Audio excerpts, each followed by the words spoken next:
Braden Seprenit alongside for 4 hours of live local San Diego sports audio entertainment, bridging the gap between Ben and Woods and Gwen and Chris. What's going on, Annie? Good morning. Good morning, everyone. It is absolutely gorgeous in San Diego today.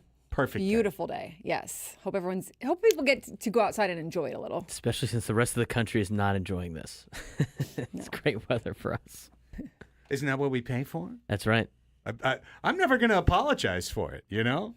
I just enjoy it while you have it. Mm-hmm. Yes, There's sir. people that Yes, can't. ma'am.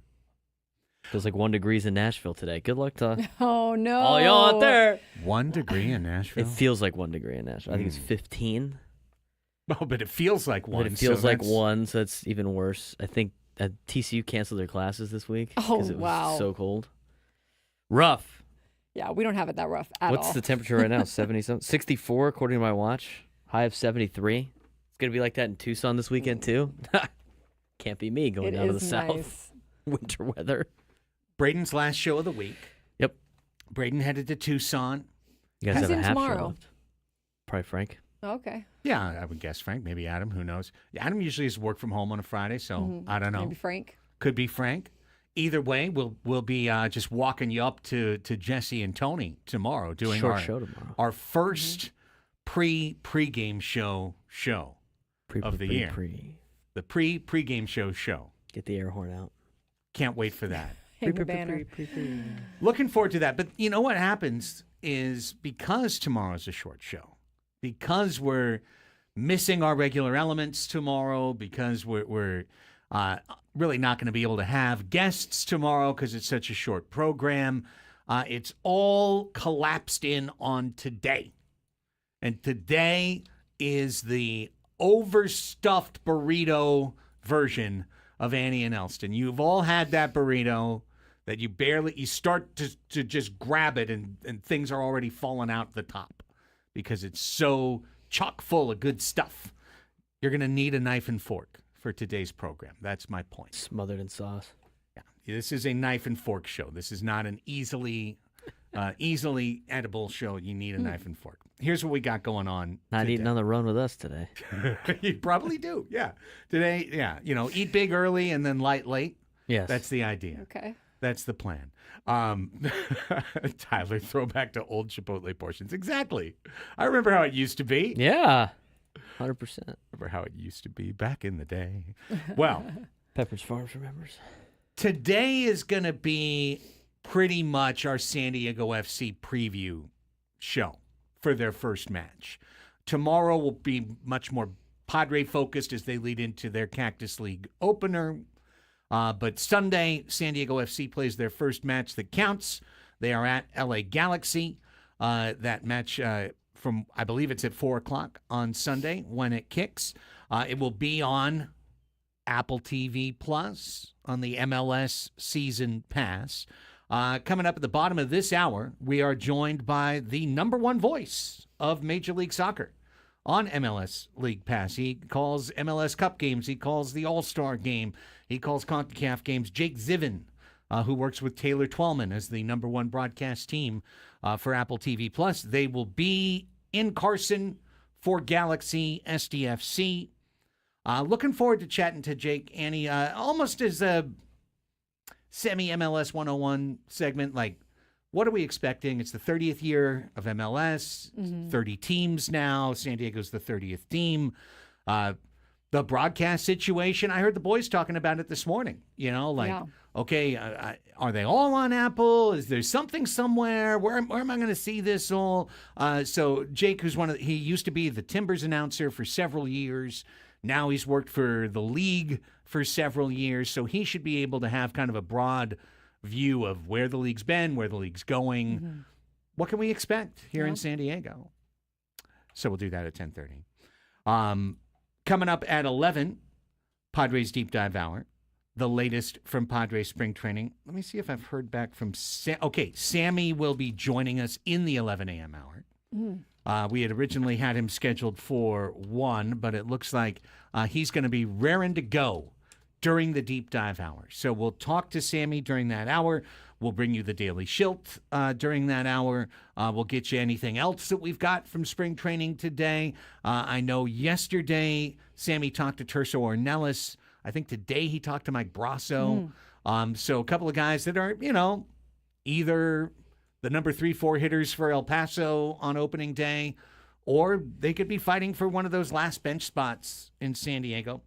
So we can hear you all that, bring you the latest color, latest sound from Peoria. 12 o'clock Sports Fix. Get you all the weekend preview stuff in there as well, because it's our last Sports Fix of the week. Yeah. None on Friday, because we're off like 11:45, I think, on Friday. They got to have their little mini pregame show. You might have to move it up. You think? It is sponsored. Oh, it is sponsored. Oh. Regular old-fashioned 12 o'clock Sports Fix today.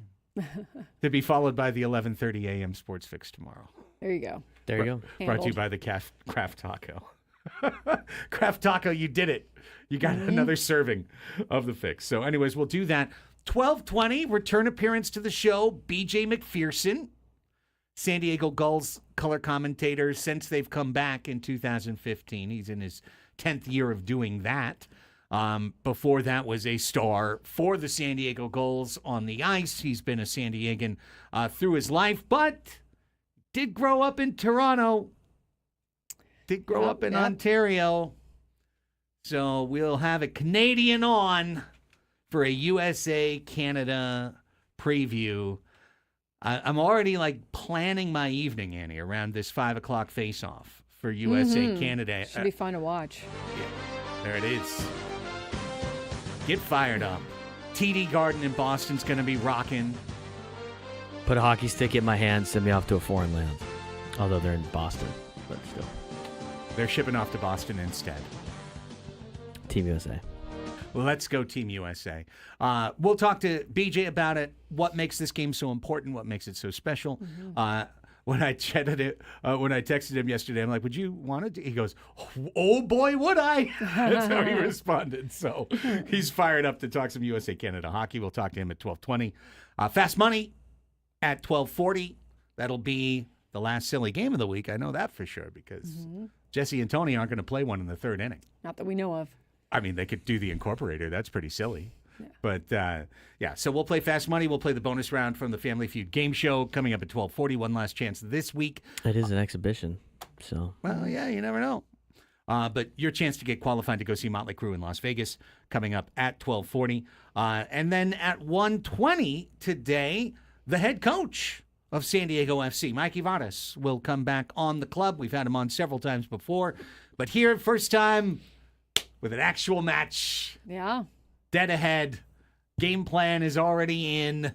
They're already deep into every bit of strategic preparation for Sunday's match. So we'll chat to the head coach of San Diego FC, Mikey Varas, coming up at 1:20. And then it's Ask Us Anything, and then we're out the door. So, I'm telling you, it's going to be a quick one. Going to be a quick one today. Before we get out of this opening segment, I don't know. What's on your mind? What's going on? Anything? Oh, no. Just excited to talk to everyone. And, yeah, pretty much looking forward to Cactus League play getting started tomorrow, although it really doesn't mean a whole lot. But one step closer to the season, I guess. We'll see some Soaring cactuses tomorrow. See a lot of them. Yeah, you will. It'll be my first time in Tucson since I get hit by a gas tanker and left my truck there to die. That's kind of fun. That happened. Sushi Sam's in the chat now. Chili Bean Sam. He had a rough night last night. That's rough what I'm night hearing. at Fair Play. Yeah, that seems. He doesn't love Sam, but I feel like he doesn't understand the context of the situation of what he is ordering at certain places, and that kind of bit him last night in multiple ways than one. But I think he was just a little rattled. We went to Fair Play to help support one of our fellow friends, Matt, who is a Coug, against Gonzaga, knowing farewell that was not going to end well for the Cougs. They got smoked by 23 points. It was never really a game. Yeah. But we were there. I will put this, you know what? I defend Sam on one of his orders. Let me ask you this. Is a wedge salad a wedge salad if it doesn't come with blue cheese crumbles and bacon bits and is in the shape of a wedge? Is it still a wedge? No. Wait a second. Doesn't have the bacon bits? No. Doesn't it have blue cheese? Is No. it blue cheese dressing but no crumbles? Is that the deal? Not even. It's not a wedge salad. That's what I said. It's just They not- have a simply not chop. They wedge call salad. it a chopped wedge. That's just a salad. Right. Oh no, if they call it a chopped wedge, then I'm all for that. It's easier But to it's eat not a chopped wedge. It's not anyways. a wedge though. It didn't have blue cheese. It didn't have bacon. It was That's just weird. lettuce. Yeah, And like I that's think lettuce. like a That's couple of salad. tomatoes. That's a side salad, Right. which was more than the side salad was the chopped wedge. But it's not a wedge. It's just a salad. The whole Needs point to of be the in wedge. the shape of a wedge. Right. If you want your wedge chopped to make it easier to eat, as Annie said, I agree. Then you order a chopped salad. True. But she's getting for the bacon and the not her, but most Yeah. people, the bacon and the blue cheese. Insane. Chopped wedge. It's a wedge. It's either a wedge or it's not. It's either Correct. comes in a wedge or it doesn't We've never agreed more on one thing on food. than this. Now the chili, I saw that in the Chili chat. can come with beans. Here's the chili deal. can completely have you beans. know- Most Yeah. chilies have beans. I would agree. I think most chilies have beans. The chili recipe that I use, that I've tweaked a little bit, but the chili recipe that I use that I got from somebody I know that has won Texas chili cook-offs with said chili recipe has beans in his chili. Yeah. You can have the beans in the chili. Now, if you are allergic to beans Mm. and you order a Frito pie, you should probably, I don't know, ask if their chili has beans in it, because sometimes it does and sometimes it doesn't. If you're allergic to beans, are you really a human being? Or could you be an alien? Well, I mean, It's a classic tell. the beans. Yeah, whether you can eat beans or not. If they're, perfect example, my dad's allergic to walnuts. There's a lot of baked goods that might have walnuts in them. A lot of Yes. baked goods Yes, that lots. people like to put walnuts in. Muffins, So he has to brownies. ask. He has to, hey, would there be walnuts in this? I don't know. Let me check. Sorry, sir, there's walnuts in that. Sorry about that. You don't just order the chili of the Frito pie, dig into it, see a bean, and then throw your fork down. I can't believe this. I can't believe this. You're not supposed to have beans in your chili. Hang on a second, buddy. You should have asked. Yeah, Sam, that's on you. That's on gotta you. Ask. I'll give you the chopped wedge, okay? That's all right. But in Fair Play's defense, the menu does. I read it. It didn't say anything about blue cheese or bacon bits. So their chopped wedge might not be a chopped wedge, but that's what you ordered. That's what it comes with. Poor guy that works the poor cook sitting there listening to him, is going like, "Oh man, I don't make the rules. This is what you ordered. It's This is 11 what I p.m. and paid." here's your bowl of lettuce. Yeah, Shut up and is eat. what it is. Then he knocked ahead. over the salad at one point. There was something else. He was rattled. He couldn't handle the big the big Wednesday night against Gonzaga. Just couldn't handle the moment. Couldn't handle the moment. Wasn't playing defense to help the Cougs. Cougs lost by 23. I think it starts with the Frito pie ordering, not asking about the beans. Butterfly effect. And then he decided to pick around the beans in the Frito. I'm like, are you allergic to beans or you're not? Because he said he had this overreaction. I'm deathly allergic to beans. Deathly allergic. If I hear deathly allergic to anything, It's a serious situation. that means It's like if EpiPen. that is touching something, you probably shouldn't be near it. And he still was eating it anyway. Well, Just saying. What did we learn today? You don't call it a wedge if it's a chopped side salad. Fair. I think, Yeah. come on. and Come you on. and Scraby have more in common than you think. Come on. And the other one is, Yeah. if you're allergic to something that's usually in a food item, Uh-huh. you should probably Ask about it. Ask about it. Yeah, makes Ask sense. about it. Seems like a routine thing you do. I had a great time in at your Fair life. Play. I love Fair Play. I got the burger, which used to be called the Double Double, but they changed it for Okay. reasons From a certain company that has like a Understood. delicious. I got an old fashioned because I felt like having an old fashioned. I thought it was good. I had a good time. I have a good time at Fair Play. Everybody else was having a great time at Fair Play. Sushi Sam, Not so much. he let the wedge bother him. He let the wedge bother him. You get the wedge got The to wedge got to him. You can't don't let the wedge salad get to you. Well, I mean, it wasn't a wedge. That's It the wasn't. whole thing. I know. Yeah. It's the whole But you thing. can't be rattled by those things. That's a good way to lose a ball game right there. You're not focused on the right. You're not taking care of the little things. He didn't enjoy his chicken basket. He was did not. locked You in. know what? He was upset they didn't have a chicken basket. That's on him. I agree with you. Should have got the chicken basket, Sam. All right, let's take a timeout. Like I said, we got a full show for you, and probably that's the last time we talk about Sushi Sam, but Tyler looked up the menu. The drama continues. Maybe they just didn't like Sam, dude. That could have been it. Yeah, what if they were out? They would have said they were out. I guess. Not, this is how it comes. Enjoy your side salad. Eat your chicken basket to a different level. Eat your wedge salad. Lock in. He Sushi wasn't Sam. locked in. Completely Guy was not unlocked. locked in. Completely He was unlocked. rattled, and the Cougs lost because of it. That's my take on the evening last night. When we come back, it's a UCSD Thursday night. Tritons are on the road. The most ascendant program in San Diego continues to roll. Is Coach Eric Olen headed out the door to the Big Ten? The athletic director doesn't want it to be that way. We'll chat about it when we come back. Little college basketball look at you when we return. Annie and Elsten underway. Roll until 2. San Diego's #1 sports station, 97.3 The Fan.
Don't forget, listen to our station on the Odyssey app for your daily opportunity at the Slam Dunk in Vegas National Contest, your chance for the ultimate trip to Las Vegas. All you have to do is download the Odyssey app, log in, and listen to 97.3 The Fan for at least an hour to earn your daily entry into this national contest. Grand prize is travel and accommodations for a winner and 3 guests to Circa Resort and Casino, Las Vegas's premium sports viewing destination, where you can watch the biggest March Hoops party at Stadium Swim, plus $20,000 in cold hard cash. March is almost here. Yes. Could be good for San Diegans. Will the Tritons be in it? I mean, they're in it. They're having a great season. Top 2 in the Big West, fighting for number 1. They'll play at Cal Poly tonight. They'll host Hawaii on Saturday. This morning, Bryce Miller had a lovely column chatting about the IQ of the Tritons, how adaptable a team they are, how smart they are to recognize defenses and adjust on the fly, and all these things. It's a special team. As Braden said yesterday, I'm in this unique class of I saw them when they were D3. I saw them when I announced them when they were D3, D2, SCIAC, CCAA, now Big West, but now officially Division I, now right there with San Diego State in terms of their tournament chances, their opportunity. And for Eric Olen, and Eric Olen's been there a long time. And he was the assistant to Chris Carlson in the early 2010s. When Chris moved back to UCLA, he took over as head coach. Been there through a lot of, good years, but anonymous years. Bus rides up to Cal State San Bernardino, bus rides up to Cal State LA. Nothing glamorous. Nothing that's going to get Bloomington, Indiana on the other end of the phone. One of the most storied college basketball programs in history, Indiana Hoosiers, saying, hey, Coach Olen, why don't you come lead our story? Why don't you come take over one of the most pressure-filled seats in all of sports, college, pro, or otherwise? Why not come to the hard courts of Bloomington that Bobby Knight made famous? Well, that's the rumor in the newspaper this morning, Annie, that Indiana has their sights set on Eric Olen. Yeah, Ivan Carter with a story on that. And I mean, it's a hard place for UCSD to be in because they want to build their program, and there's probably a certain ceiling on whatever money they can give Eric Olen, but at the same time, they definitely want to keep Eric Olen if they can. So it's hard to know what he wants. You got to take these opportunities when they happen, though. And if this is something that he's had his mind set on, or he's not sure will come along again in this kind of fashion, you got to kind of probably jump at it. But who knows? Maybe UCSD will be able to get close to what he wants. It's a very difficult decision for a lot of different reasons. And you see, if he could get a number that he likes at UCSD, it's probably more beneficial for him to stay than it would be for him to start over. Now, if he's getting a number from Indiana, we'll use them as an example, obviously, because of the rumors, that it's going to help him in the long term, then he's got to take that knowing if they don't have success in 3 years, then he's gone, he's looking for a new job, and he can't come back here. I mean, that's literally where you're at, right? If you're going to go chase the money, that's great. But if it doesn't work out in a program where the last 3 or 4 coaches, and there have been some big time coaches go there and not have success at all, are you willing to do that? And for a lot of coaches, like in college right now, when they have a good thing going and they've built a good thing, and they're especially in a place like San Diego, they're in a great city to live in and everything like that. They can recruit it and everything's going well. You have to set a number for yourself of, if I get this, I have to leave. But if I don't get this, or if I can get something like this to stay, then I'm going to stay, because sometimes you have a great thing here and you're not going to get it back, right? If you leave, no matter how great Eric Olen was at UCSD, if he leaves and goes to Indiana and it doesn't work for 3 years for other reasons, not just Eric Olen, which has been the case for the last handful of coaches at Indiana, and Ryan Phillips, I'm sure, could fill us in on all of that as an Indiana basketball fan that he is. But he can't come back to UCSD, because if the other guy takes over and does a good job, they're not going to get rid of him to bring you back. You'd have to then sit out and wait, and then all of a sudden you're moving your family all over the place. There's a lot more decisions to be made, and everybody just assumes that the guy's just going to leave, right? I mean, Brian Dutcher's had a lot of opportunities to go, and the only place that he's willing to go to is Minnesota. That's on his contract, and even when Minnesota had an open job, he ended up staying here at San Diego State. Sometimes, even though the pay might be a little bit better, the grass isn't always greener. So it's a difficult decision for a lot of these coaches at the college level. Well, here's the thing from Eric Olen's perspective. First off, the money is the money, and also anybody who is in coaching they began at some point with a measure of ambition, right? So the idea to be on the sideline in Bloomington, I mean, that's truly it's cool. Bloomington, Kentucky, Duke, North Carolina, UCLA, Kansas, right? Like, it's in the short list of historically great college basketball jobs. The type of thing that your childhood self would say to your adult self, you're an idiot if you don't take that. Of course you're going to take that. Or your dad would say to you as a kid, of course you'd want to take that. But I think you make a very good point in terms of if you start 1-3 at Indiana in your first year, you're on the hot seat. Like, you're literally on the hot seat right away. If they go to a 2 games under 500 season in the first year, you're on the hot seat right away. At UCSD, with all the seniors that are leaving, if they had a sag down year next year, but they're building back up to something a year from now, Eric Olen is completely safe here, completely safe. So do you want to add the inherent risk that comes with going up to the high-stakes table? Yeah, you're at the high-stakes table. You've achieved your dream. However, you can lose it all, too, and it goes a lot faster than it did where you were, and you were so successful before. And the other thing, too, with that is all these coaches are going to always want to be, and it's enticing to be the guy that turns said program back around. I mean, that was the case with Texas football forever. They went through so many coaches, and now Sark's the guy that has finally gotten them back to being Texas, right? The Texas is back kind of situation. You'd be going for the same thing at Indiana and be the coach that brings Indiana back to a high level, which, that could be the place that you are at for however, for the rest of your career potentially. And on top of that, it's a little bit different with the money pay, unless they're getting the contracts that like the football coaches are getting. You understand going to some of these places and jumping on a sinking ship, like as Jake Waters put in the chat, like in Auburn, Tennessee, Alabama, Ohio State, Michigan for football, because you're going to get like hundreds of millions of dollars and buyouts and everything if you don't do well, and then you could just retire.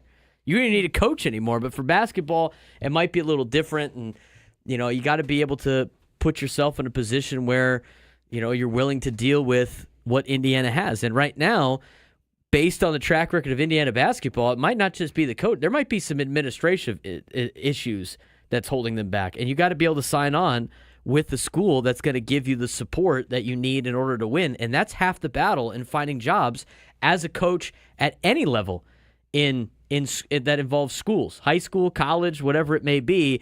If you don't get support from the academic side or the higher-ups of the university, they will never be successful no matter who they hire as head coach. Yeah, excellent point. I'm just really curious to see how all of this plays out. And for Coach Olen, just having known him for many years, I wish him the absolute best. Oh, yeah. But, hey, Indiana means name, image, and likeness. It means which 5-star national recruits are you getting to come. And I think most importantly, it's a fan base, and I'll compare it to the UCLA men's basketball fan base. It's a fan base that has an opinion of itself that is way, way, way higher than the actual current status They're living of in the the past, program. for sure. Yeah. Kind of like Raiders fans, there's Texas certain Longhorn fan football fans. certain fan bases that live in the past, live in decades ago, and for them it's always Bobby Knight in his red sweater, walking up and down the sidelines, throwing chairs, berating officials, choking his own players, all those great things that Bobby Knight was known for. And could you imagine stepping into that? It's really exciting at first to see the dude with the red and white pinstripes and all of that, and then you go, whoa, hang on. And Yeah, every still some pressure, coach, for there's sure. not a single coach that doesn't think he can't turn it around, because that's just the nature of being a coach. I mean, you think you could turn any place around, and so they will. The challenge is almost just as intriguing as the paycheck and obviously the other funding. But with that comes way tougher competition in the Big Ten than in the Big West. But if he decides to go, it'd be a good move for him.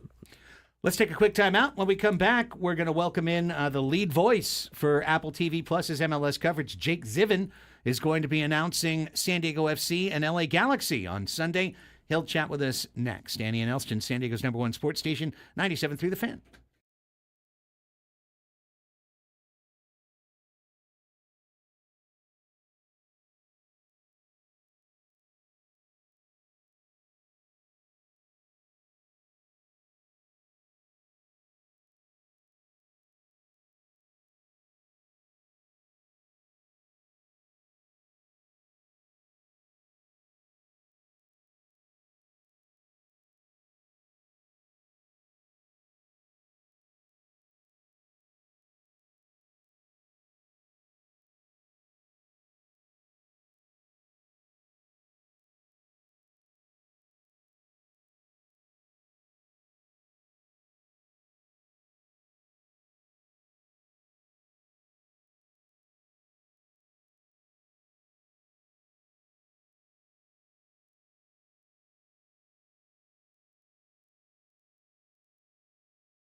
10:39 on the Fan. Welcome back, everybody. Annie and Elsten program here with you. Annie Halpern, Craig Elsten, Braden Suprenant. Go until 2 o'clock. As we mentioned earlier, today is our SDFC match preview day. We got a short show tomorrow going into Padres spring training baseball. So we're going to come at it from a couple of different angles today. First from the broadcast booth. Later we will hear from head coach Mikey Varas of San Diego FC. But right now, Annie, looking forward to welcoming to the program for the first time MLS League Pass announcer Jake Zivin, one of the key voices, #1 booth for Apple TV+. He'll be there in Carson to announce San Diego FC LA Galaxy this Sunday afternoon. Makes his debut here on 97.3 The Fan. Jake, Annie, and Craig here with you. Thank you so much for your time today. Appreciate you. Hey, guys. So great to be on in San Diego. Man, wonderful to have San Diego in the league now as the 30th team, 30th season.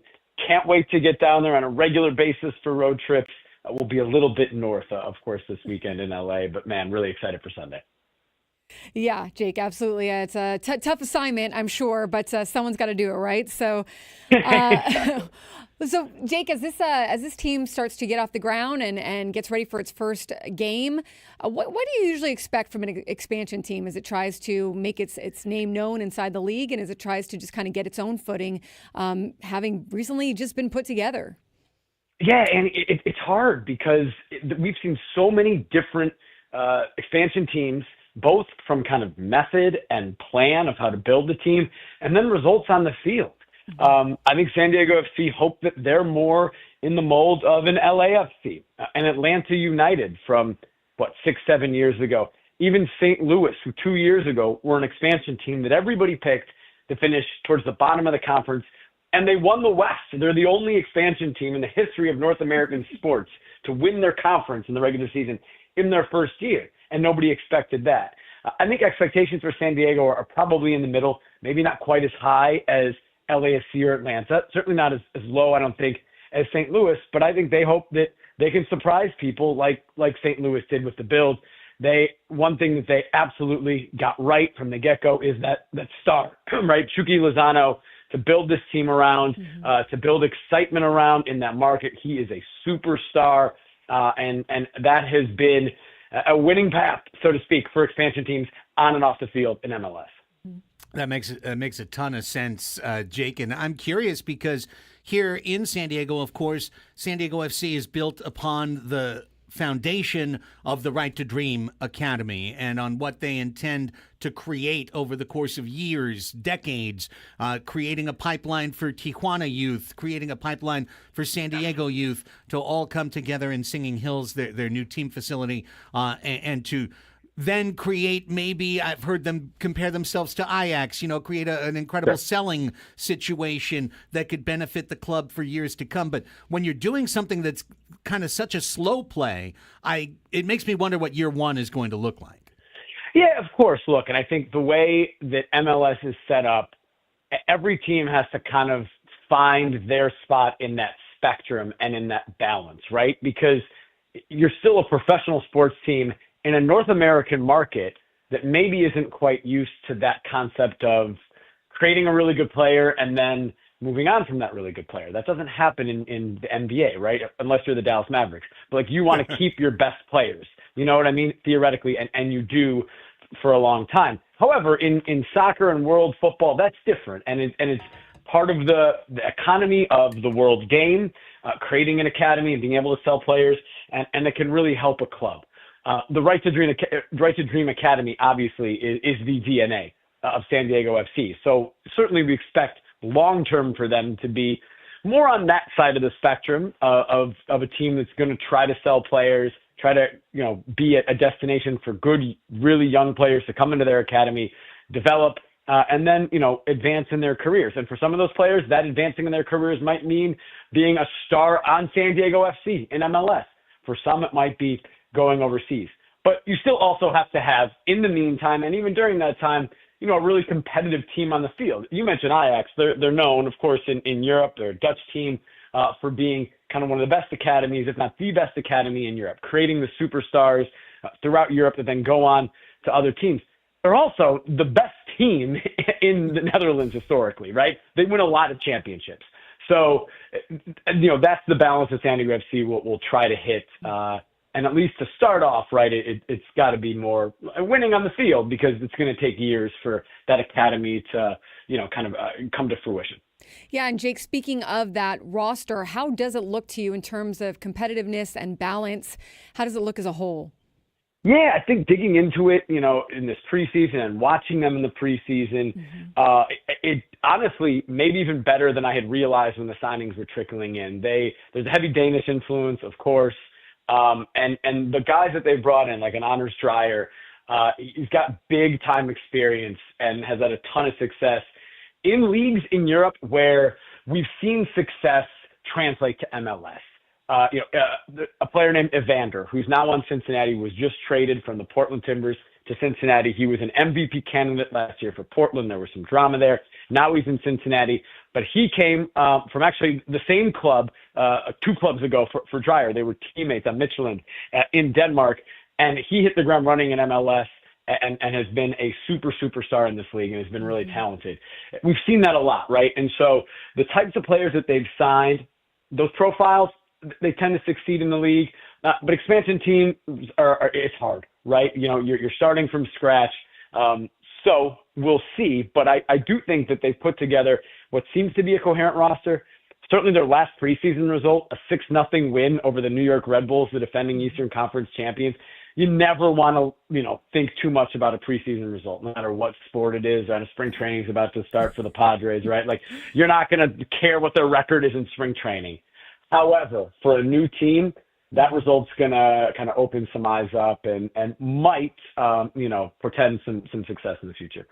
Jake, having watched those three preseason matches, I'm honestly not sure if Red Bulls had anything close to their starting 11 out there in that last match, but it appears like there's some structure to the attack. It appears like there's some opportunity to generate chances for San Diego FC up top and in the attacking third. And the defense is where it looks like it could be a challenge for at least the initial time for them to gel, for them to find right people to right positions. They were giving up a lot of chances in the first 2 matches, especially that I saw, which leads me to Sunday's opponent, LA Galaxy, who lifted MLS Cup last year. Obviously, one of the most heralded, original MLS franchises. What should we expect from the 2025 iteration of LA Galaxy? What's changed up there? Are they expected to be a repeat favorite, or are they expected to take a step back? And what's that atmosphere going to be like on Sunday? Yeah, I think most people expect a little bit of a step back because there's been some significant change to their roster. Their big star, who was, an MVP level player last year and for the past couple of years, is a guy named Ricky Puig. He's one of the most exciting players in MLS. He's a Barcelona product. At one point, they thought maybe he's going to be the next Messi for Barcelona, but he has been that level of a player for the LA Galaxy. He tore his ACL in the Western Conference Final last December. So he's going to be out for, until at least the summer. That hurts them. They won MLS Cup without him. They were able to figure it out for that one game. But for long-term in a regular season, he's going to be a big loss. They also traded a couple other really important players that they had to, including their number 9, their striker, Dan Jovalic, who's now in Kansas City.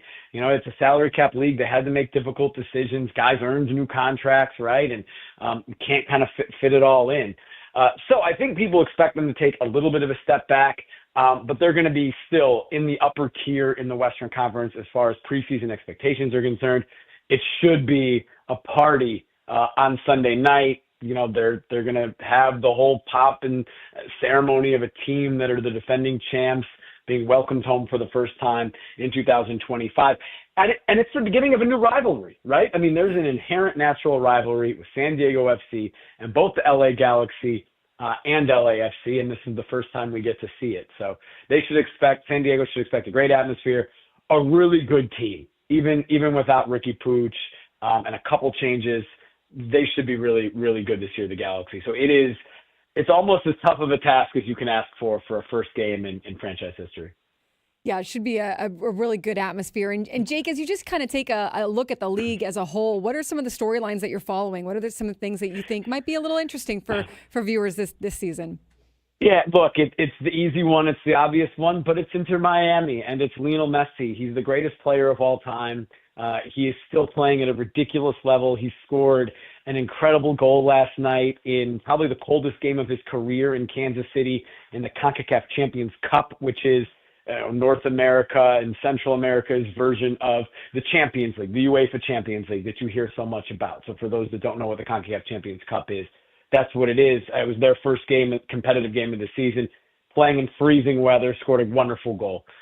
They have something to prove this year because they were upset in round one last year to Atlanta United, the 9th seed in the Eastern Conference, after Inter Miami were the best team in the regular season, not just this year, but they had the best regular season in MLS history last year.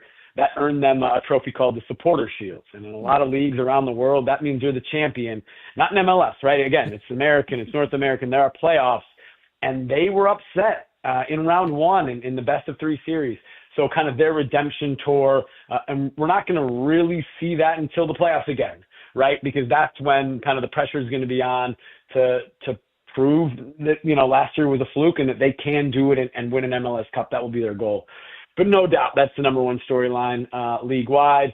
And then I'm intrigued in the West, who's going to be at the top of the West and where San Diego falls in it. I mean, this isn't me just saying that because I'm on the radio in San Diego right now, but anytime there's an expansion team, that has to be one of the most intriguing storylines of the season. What's this club going to look like when the games start counting, when it's for real, and then how that maintains over 34 games?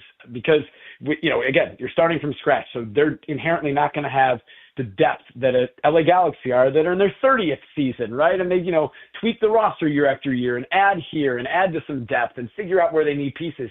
This is something from scratch, and so I think we've seen that from expansion teams just throughout time, is that as the long 34-game season goes on and other competitions like Leagues Cup come into play, how they all hold up has always kind of been intriguing for expansion teams. So, yeah, I'm looking in the southeast of the country in Miami, and I'm looking in, we don't really call it that, right? Just deep southwest corner, all the way in the southwest corner in San Diego, right? Southern California. Last thing here, Jake, and we'll let you go. There's a lot of new MLS fans here in San Diego that are really, virgin to the product overall and are asking some real basic questions like, where am I going to watch SDFC each match? Are they all on Apple TV Plus? Are some of them somewhere else? Are my rabbit ears going to help, or do I just need to get the season pass subscription, the league pass subscription? So, what's the overall kind of broadcast landscape for fans? Yeah, look, it's a great question, and I hope that it's something that the San Diego FC fans will find to be really positive, because they're not coming in with viewing habits, in the past for their club. Every single game is on MLS Season Pass on Apple TV, no matter where you are in the world. No blackouts. So if you're on vacation, you can watch it. If you're at home in San Diego, you can watch it. If you're just across the country, right, you can watch it. I know for so long, right, for so many sports, it's, all right, where is this game on now? And you can get the Padres if you're in San Diego, but then if you're out of market, you can't. Or if you have the subscription service and you're in San Diego, well, they're blacked out on the subscription service. So you have to have, right, that doesn't exist anymore with MLS Season Pass. Every MLS game, league-wide, no matter where you are in the world, is on MLS Season Pass, which is, as you mentioned, a subscription service through Apple TV. You watch it just on your Apple TV app, right? So it's all integrated in there. It's not a separate app. If you have an iPhone, that comes with it, an iPad, a MacBook, it's there. You can go to tv.apple.com on any browser. Same thing. There's now an Android Apple TV app, which is new as of a couple weeks ago. So if you're an Android user, that'll work. And every smart TV has it, right? Just like next to your Netflix app on your Roku or your Samsung Smart TV, whatever it is, there'll be an Apple TV app. So yeah, through there, no matter where you are in the world, you can do it. And that's the way. So you don't have to look up every week, hey, where's the game on now? Like maybe you do for Aztec football, right. It's going to be on MLS Season Pass on Apple TV. Perfect. All right, last question, because it's being asked in the chat. We've got up on our screen on our YouTube your online profile pic. You're in the midst of tying your tie. I'm thinking double Windsor there, but what's your go-to knot? Man, I think it's a half. I don't know. So I was in local news for like 8 years at the beginning of my career, first in Montana, then in Eugene, Oregon. And you have to learn how to tie a tie so fast, right? Because like the sports segment, it's 7:25, and I'm a procrastinator. So I'm like getting everything done and the script's written at 7:20. I'm like, oh, I got to go. Boom, throw the tie on and just do. So it's all muscle memory now. I couldn't even tell you how to tie it. I think it's a half Windsor. Maybe it's a full Windsor. I could do it blind, but I couldn't teach anybody to do it, right? Like it's boom. The hands know what to do now after 8 years of local news. Awesome stuff, Jake. I look forward to catching up with you as the year goes on, and enjoy the call on Sunday. Looking forward to it. Thanks, Jake. Thank you. Great to talk. That was a lot of fun. Oh, yeah. I mean, good game for him to be covering and good introduction for San Diego. Love how he talked about the atmosphere, what it's going to be like for the Galaxy. So good test for SDFC right off the bat. Yeah, boy, they play in their first 5 matches the last 3 MLS Cup champs. They play Galaxy, they play Columbus Crew, and they play LAFC, all in the first 5 matches. So it's going to be a whale of a test for the club to get things rolling. Hour number 1. Done. Just like that. We're going to keep it rolling at 11:35. Sam Levit's going to join us. Padres Deep Dive Hour kicks off after this on The Fan.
Baseball coverage on 97.3 The Fan presented by T-Mobile. Head to T-Mobile.com. Get a great deal on an iPhone 16 Pro.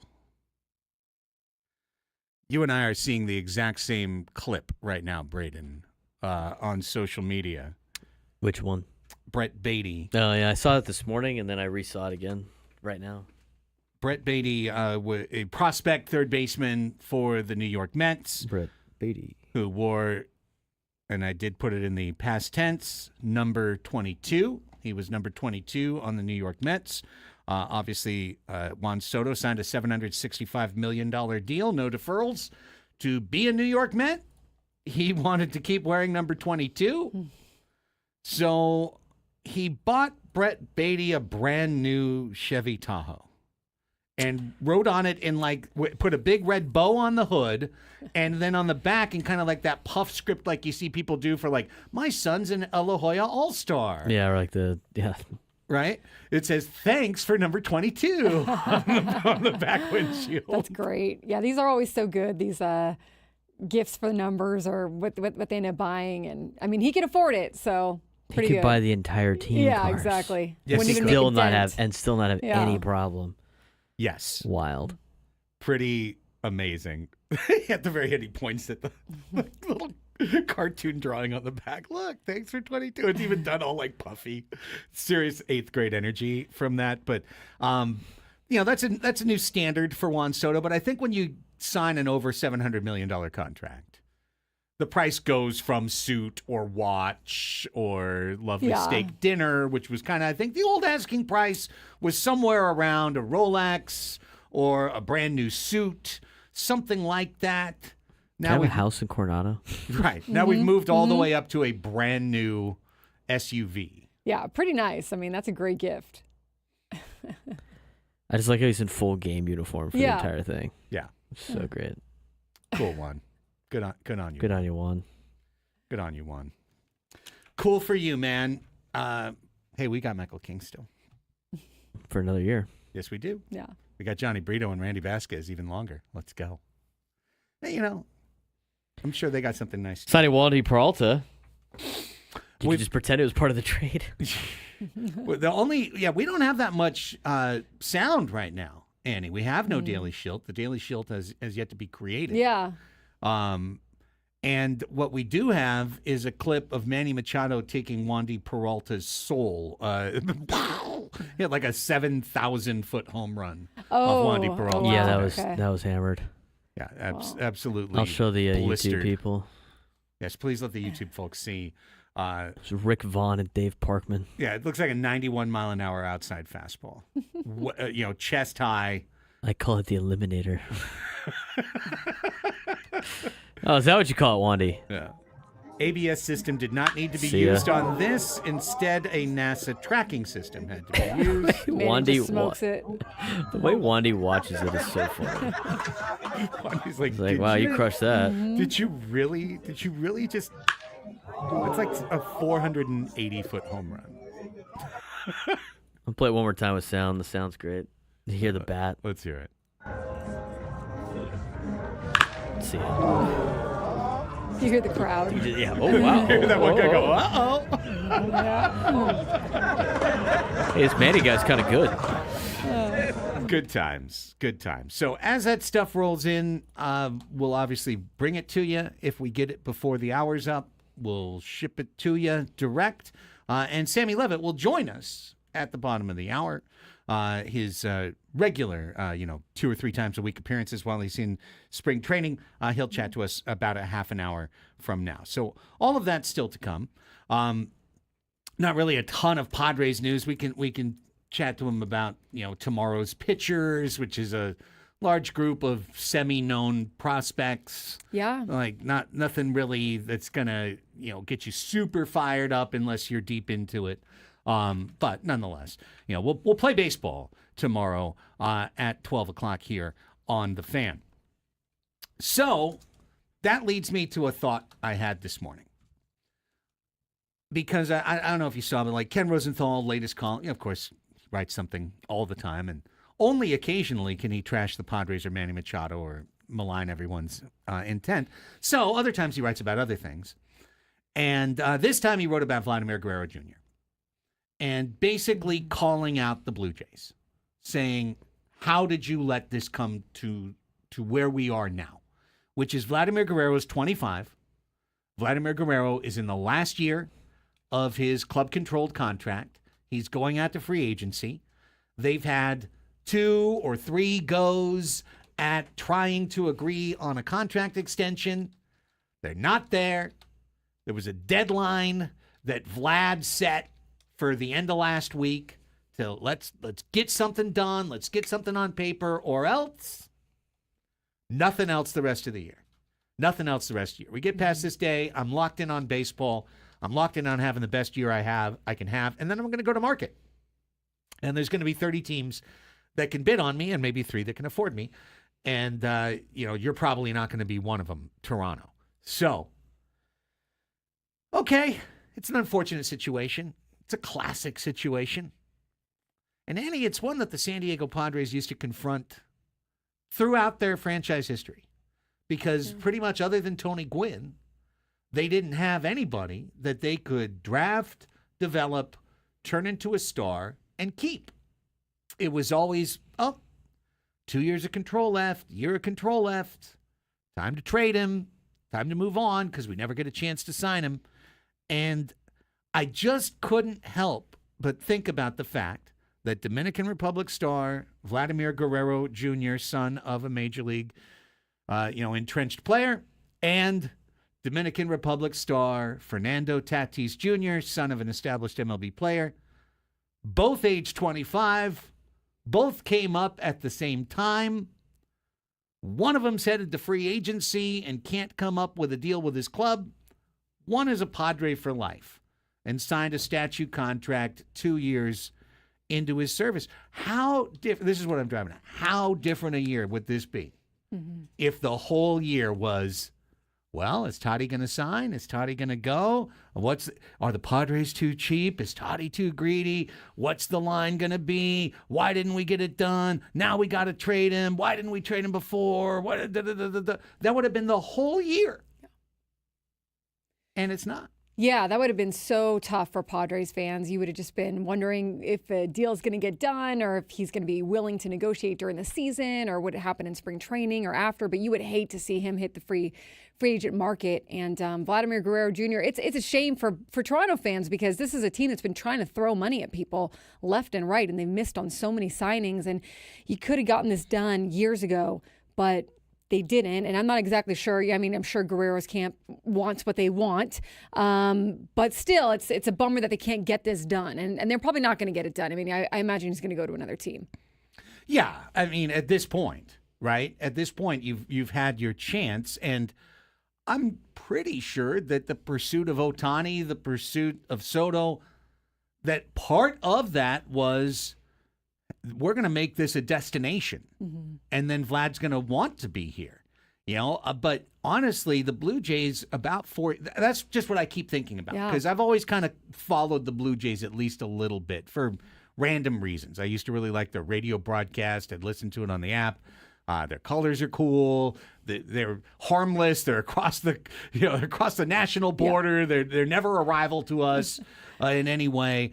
So they've always been a team I kind of keep an eye on. And 4 years ago, you thought this was going to be the decade of the Jays, with Bo Bichette and with Vlad Jr. and with some of the young pitching that they had.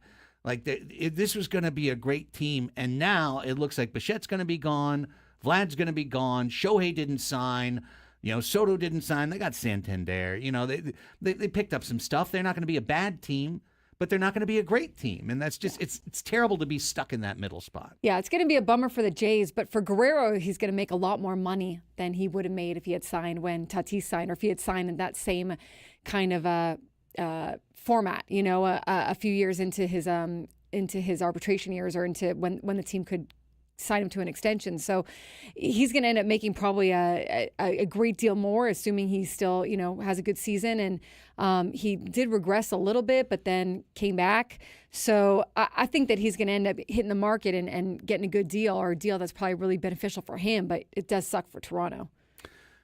So maybe this seems like one of those, I don't know, kind of random thoughts that I have, but we spent a whole winter hearing a lot of folks talking about a Padres organization that's too cheap to do this or that, isn't able to spend, that we're not going to be this, we're not going to be that because ownership change and woe is us and so on and so forth. But this Padres team, when we do this and kind of repeat this thing, hey, they spent the money. They signed the big contracts. Mm-hmm. This is one of those benefits that is not going to be discussed unless you actually bring it up. There's no drama around Fernando Tatis Jr.'s future with the Padres ever. It's gone. It's gone forever. The only drama is he going to be healthy? Is he going to be good? Mm-hmm. Is he going to live up to the deal? So on and so forth. But the Padres made a commitment that they had never made in franchise history to a young player at that stage for that money. And this is one of those moments where I just want to kind of point to that and say we're reaping a reward right now. That reward is a happy, healthy, mind clear Toddy getting ready. Vlad Guerrero is nothing but storm clouds the whole year as he waits to see this thing sort out. Yeah, different kind of mentality for sure if you're in your walk year trying to figure out where you're going. But also could be exciting for him, maybe excited to go to another team or excited to see what his free agent market looks like. But for the Padres and Fernando, yeah, absolutely. You get that deal done and Padres fans know that they've got this guy for 14 years and they get to buy his jersey and they get to enjoy him year after year. Definitely a different kind of feeling. A good thing. It's a good thing for San Diego Padre fans to know that the rest of the decade, these guys are here. These guys are going to be here. They're your guys.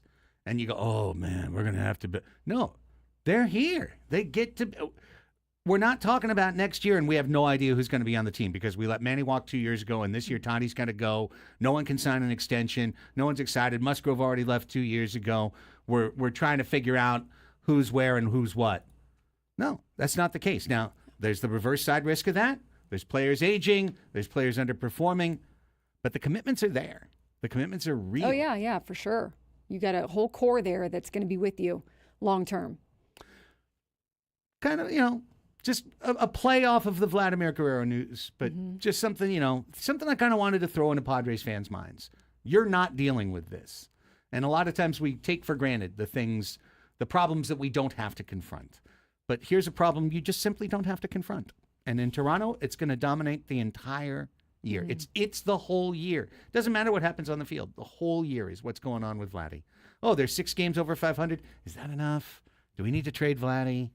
We're not going to get anything. But wait, if we trade him, what if we're going to finish in a wild card position? Like all that mess. Yeah, it'll be there. Forget about it here. All right, when we come back, looking forward to hooking up at the bottom of the hour with Sam Levit. In between, we have spring baseball today. And that means the automatic ball strike system is going to be used for the first time actually in a game. We've seen it at, the back fields and everything. Yeah. But first time in a game today. An update on what's going on with Shohei. He just made his comments clear in terms of the way he's coming back. Some baseball talk for you on the other side here. It's Andy and Elsten, Padres Deep Dive Hour, San Diego's #1 sports station, 97.3 The Fan.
The NBA season roars back into full energy tonight. Games all around the country. College basketball going huge as well.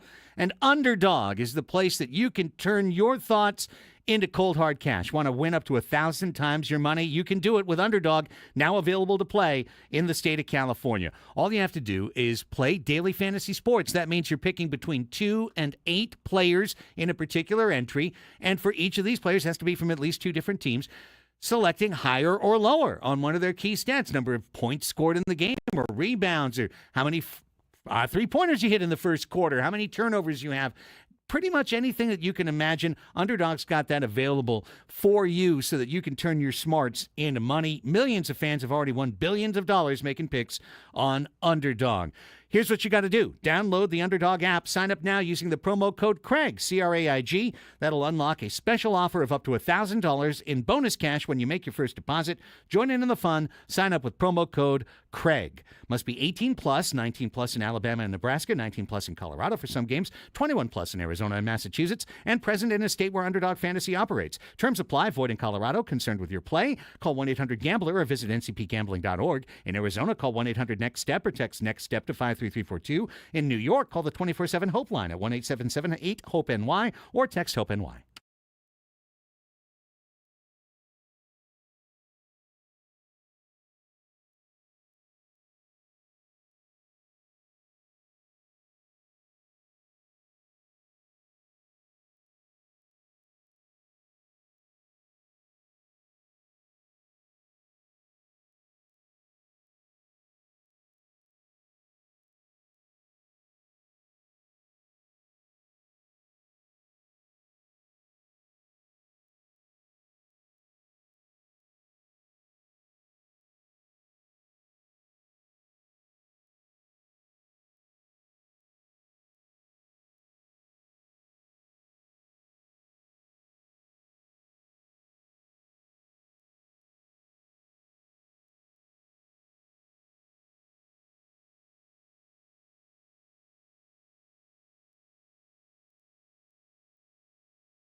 We got tickets to give away. That's still live, right? Yes. I didn't think it was, and then there was a new one today on there, so Holy cow. look out. Well, now I got to think of a trivia question. Yes. What are the tickets for? 4-pack of tickets to a Padres spring training game at Peoria Sports Complex. All right. Plus a qualification for the grand prize drawing of 4 tickets to a Padres Guardians game at Petco Park on April 2nd. It's a good prize. It is a good prize. Spring training tickets available at peoriabaseball.com.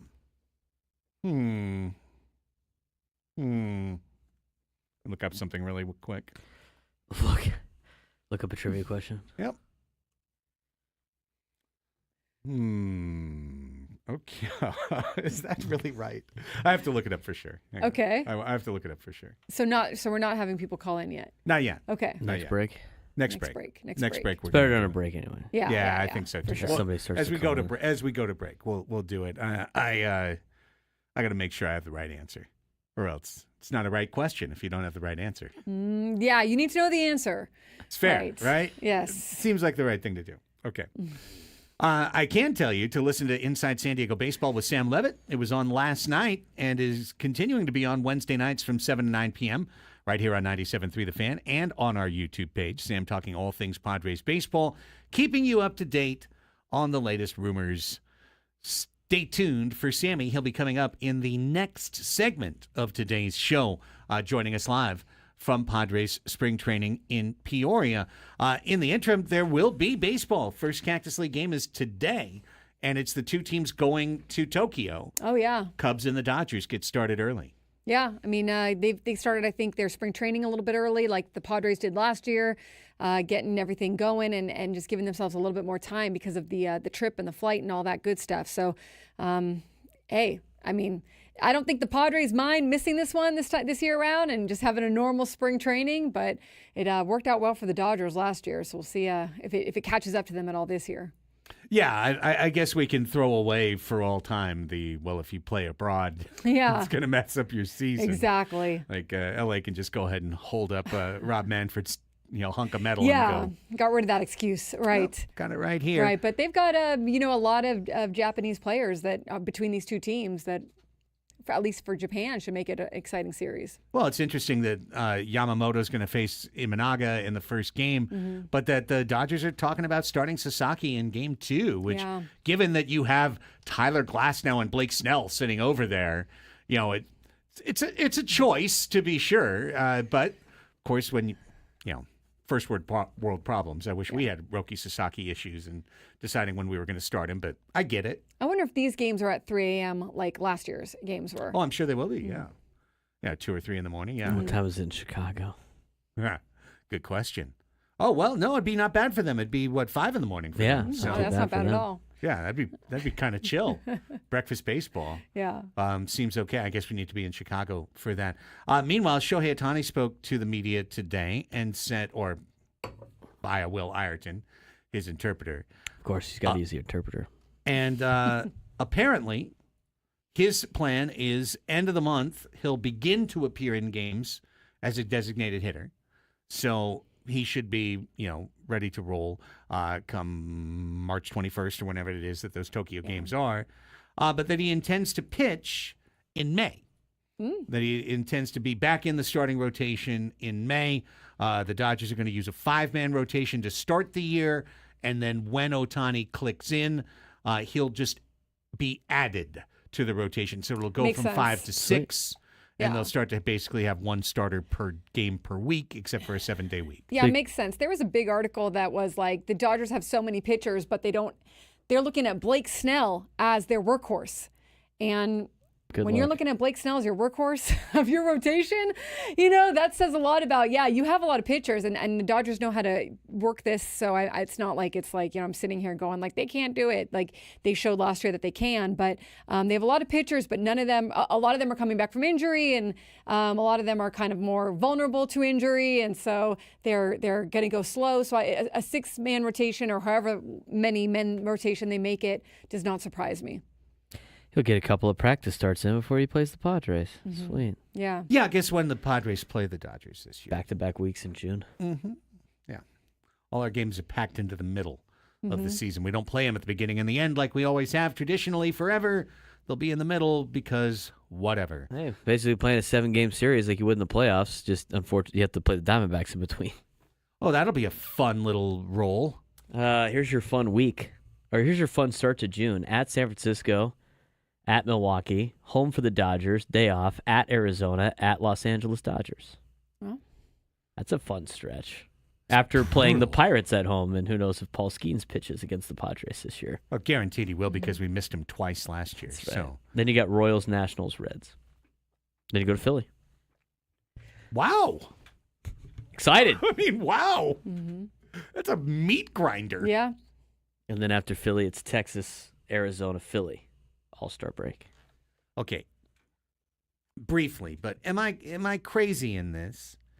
The nature, understandably, the nature of covering Shohei Ohtani is that he is the uber man, right? That he is above the average human being in the world. You know, he's one of the best human beings in the world. He's one of the greatest athletes in the history of mankind. He's the greatest baseball player of all time. He's coming off right elbow surgery for the second time in his career, revision of Tommy John surgery, and left shoulder labrum tear surgery. So he's got a bad right elbow and a bad left shoulder.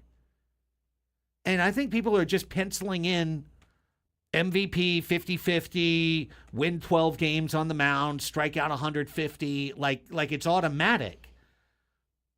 At some point, injuries could derail or overtake Shohei Ohtani's career. Right? I just don't think there's many people that if they had a right elbow and a left shoulder surgery coming into a season would also have MVP expectations. But he's got beyond that. He's got set new Major League record expectations. Yeah, I think that'll be a big thing for them to figure out as time goes on because, you know, he signed obviously a big contract. I know a lot of it's deferred, but how do you get the best use out of him without injury? Because injuries, when you're playing two ways like that, injury is always going to be possible.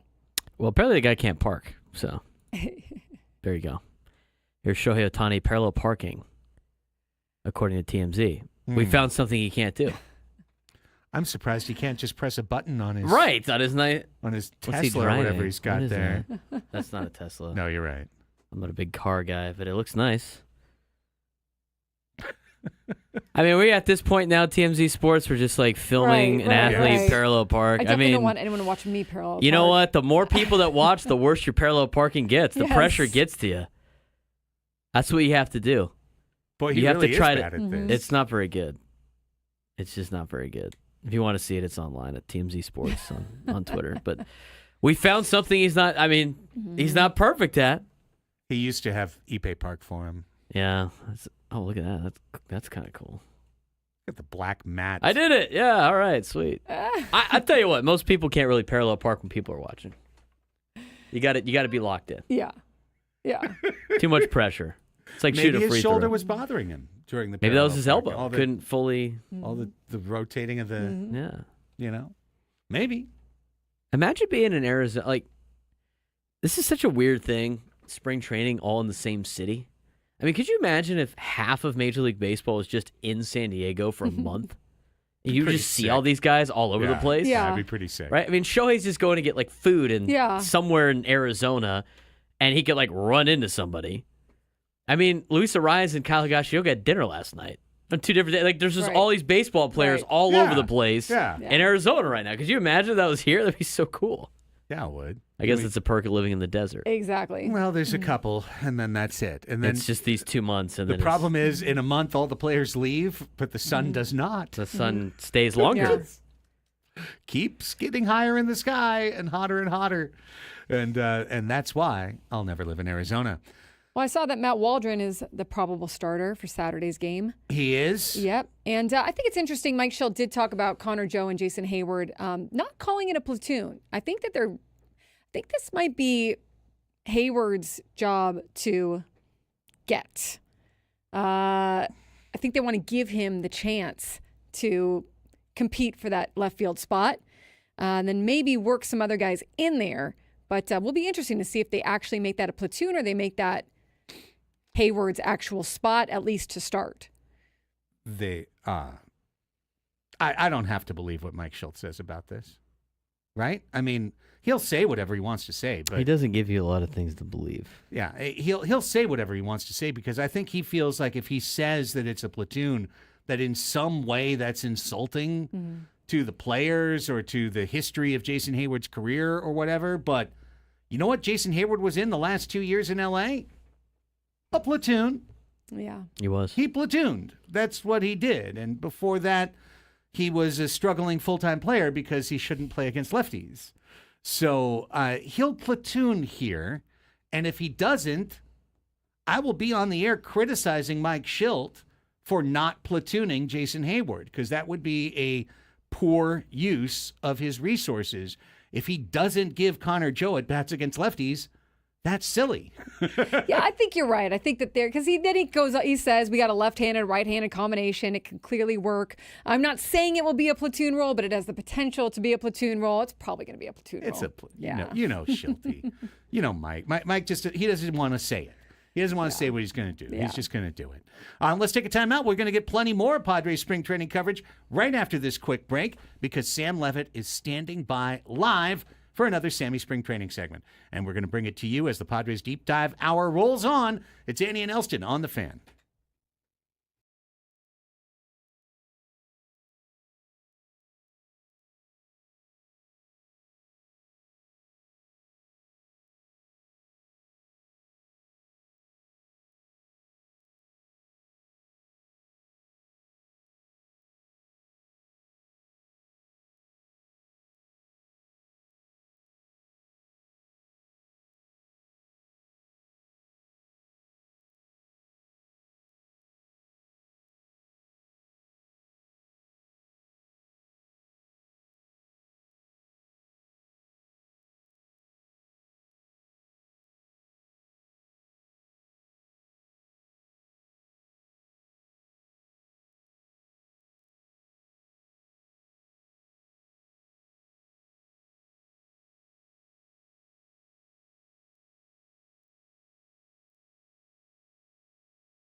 Don't forget about the Slam Dunk in Vegas National Contest. It's your chance at the ultimate trip to Las Vegas.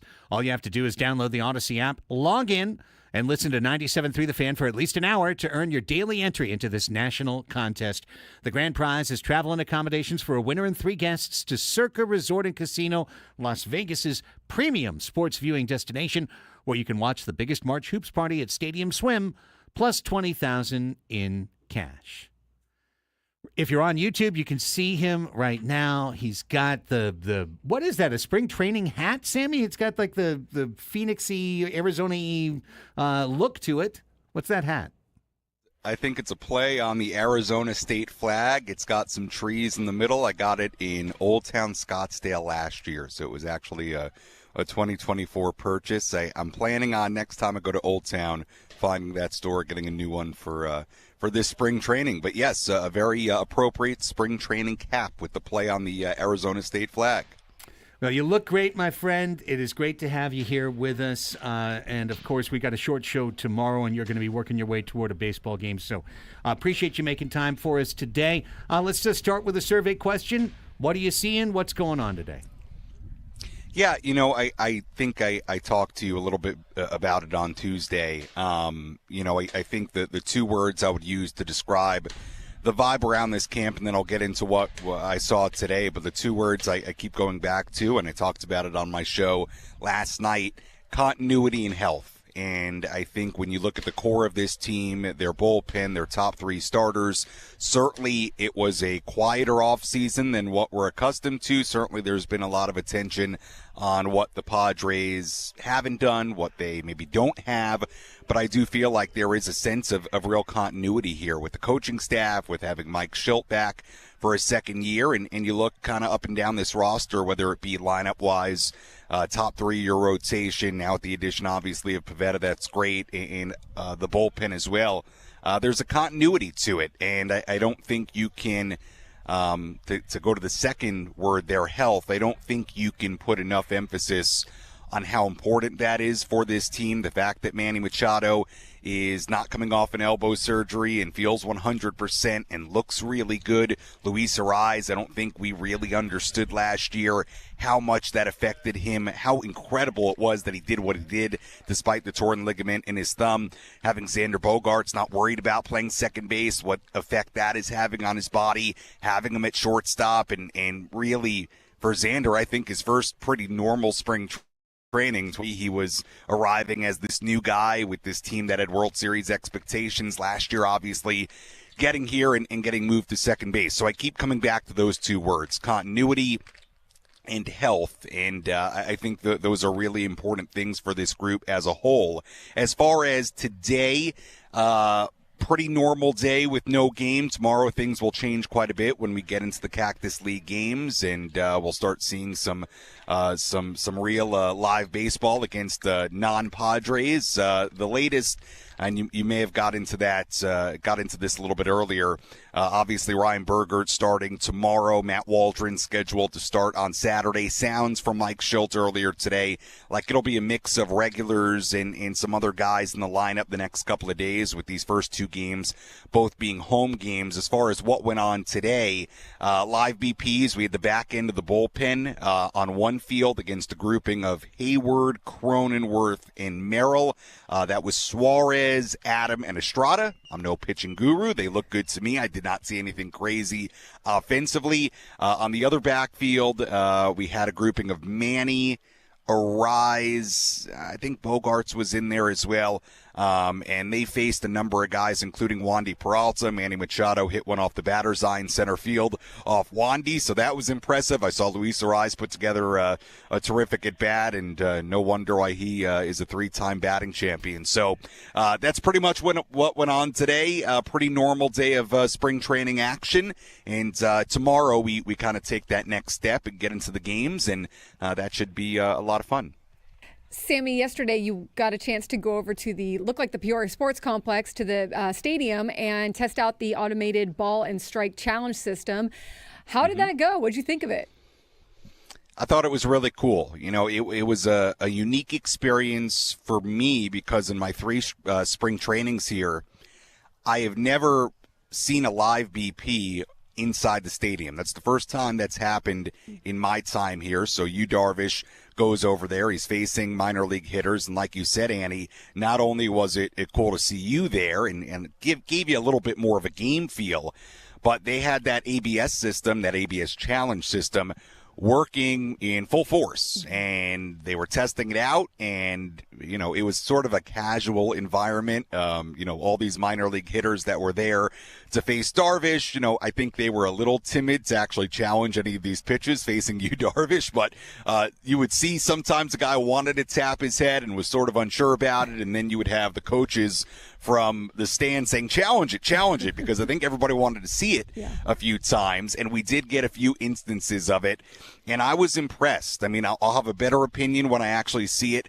in the Cactus League games, but I found it very quick. I mean, from the time the batter, or at least Diaz, the catcher, tapped their heads to signal a challenge, it was no more than 5, 6, 7 seconds for that animation to start on the video board. And then much like in tennis, where you see the ball heading towards the line and you can see if it missed it, if it got a sliver, it's very similar. You see the ball coming from the mound in this animation.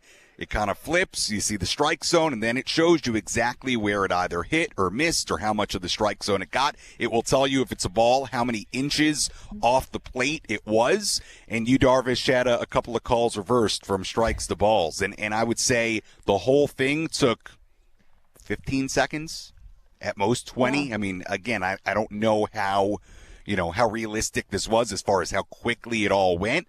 But I like it. I think it adds a little bit of drama. I think it'll help get calls right. I think it adds a little bit of strategy. I've heard great things about it from both minor league players and broadcasters. It has been popular where it's been implemented, and it was nice to get a taste of it. So far, I'm a fan. I thought it was pretty cool. Here's kind of a broad question for you as well, Sammy. You've talked about all of these backfield appearances. A lot of the starting pitchers are going to be in backfield appearances, at least early in Cactus League play, is what it sounds like. Maybe not just rolling out there with Darvish and Cease and King and so on and so forth. A lot of the hitters get their work done on backfields. Then you get to these Cactus League games, and you're going to see, a slew of rotation throughout, the course of 9 innings. How do you... what are you using in terms of, is it talking to people? Is it your personal eye test? Is it the gestalt of it all to try and figure out kind of what the heck's going on? Because we're going to keep asking you for 4 weeks about, well, who's in the mix for DH? Who's in the mix for this? Yeah. Who's in the mix for that? And the answer might be on field F, way back there. So I'll take this in two directions. You're right. In the sense of, put it this way, I don't think you can put a lot into spring training scheduling, right? Look, it's great that Ryan Bergert is starting tomorrow. Very nice, I suppose, honor for him. Does it mean anything in the big picture as far as this fifth spot competition in the rotation? I don't know. Look, I think people have to understand, and we'll get into this as spring training rolls along because I'm sure it will happen, but sometimes the organization and the pitchers will prefer to maybe throw in a backfield or throw in a B game because it's more controllable. Remember, this is spring training. They're trying to get pitch counts up. They're trying to get up downs. It becomes a little bit more, not a little bit, a lot more controllable where you can do what you want on a backfield. But the moment you get in a Cactus League game against another team, that kind of all goes out the window. I mean, you might have to throw 30, 40 pitches in an inning if you have a bad inning. So that's why it's always important, I think, with the pitching side of things, not to read into it too much. I will say this. The offensive side, from an evaluation standpoint, I think is easier because you can see results really easily. The pitching side, I think there's a lot that goes into it as far as stuff, as far as metrics, the way I try to do it, because admittedly I'm not the pitching guru, right? I've watched a lot of baseball. I've called a lot of baseball. I am not a pitching scout. I'm not a baseball scout. I try to talk to people here and get their thoughts on who may be ahead of others. Sometimes you can get that information. Sometimes you don't. Sometimes you use a little bit of intuition. Talk to some people around the backfields here. So I would say, Craig, it's a little bit of everything. It's my own observation. It is talking to people. It is talking to players. It's kind of a mix of all those things. And I think the interesting part is, am I ever inside that room when they're deciding, who's in the leading spots as far as competition for what are essentially bench spots? I'm not, but I try to get the fullest picture I can without being in that room. And we'll see. I think the last couple of spring trainings I've been on to stuff well, and I think there have been surprises too. So good question. We'll see. Sammy, you had a chance to find out a little bit from Matt Waldron in terms of using his knuckleball more, but any chance you've been able to talk to him and just find out, hey, how is he approaching this second year and this competition for that final rotation spot and kind of his mentality with all of this?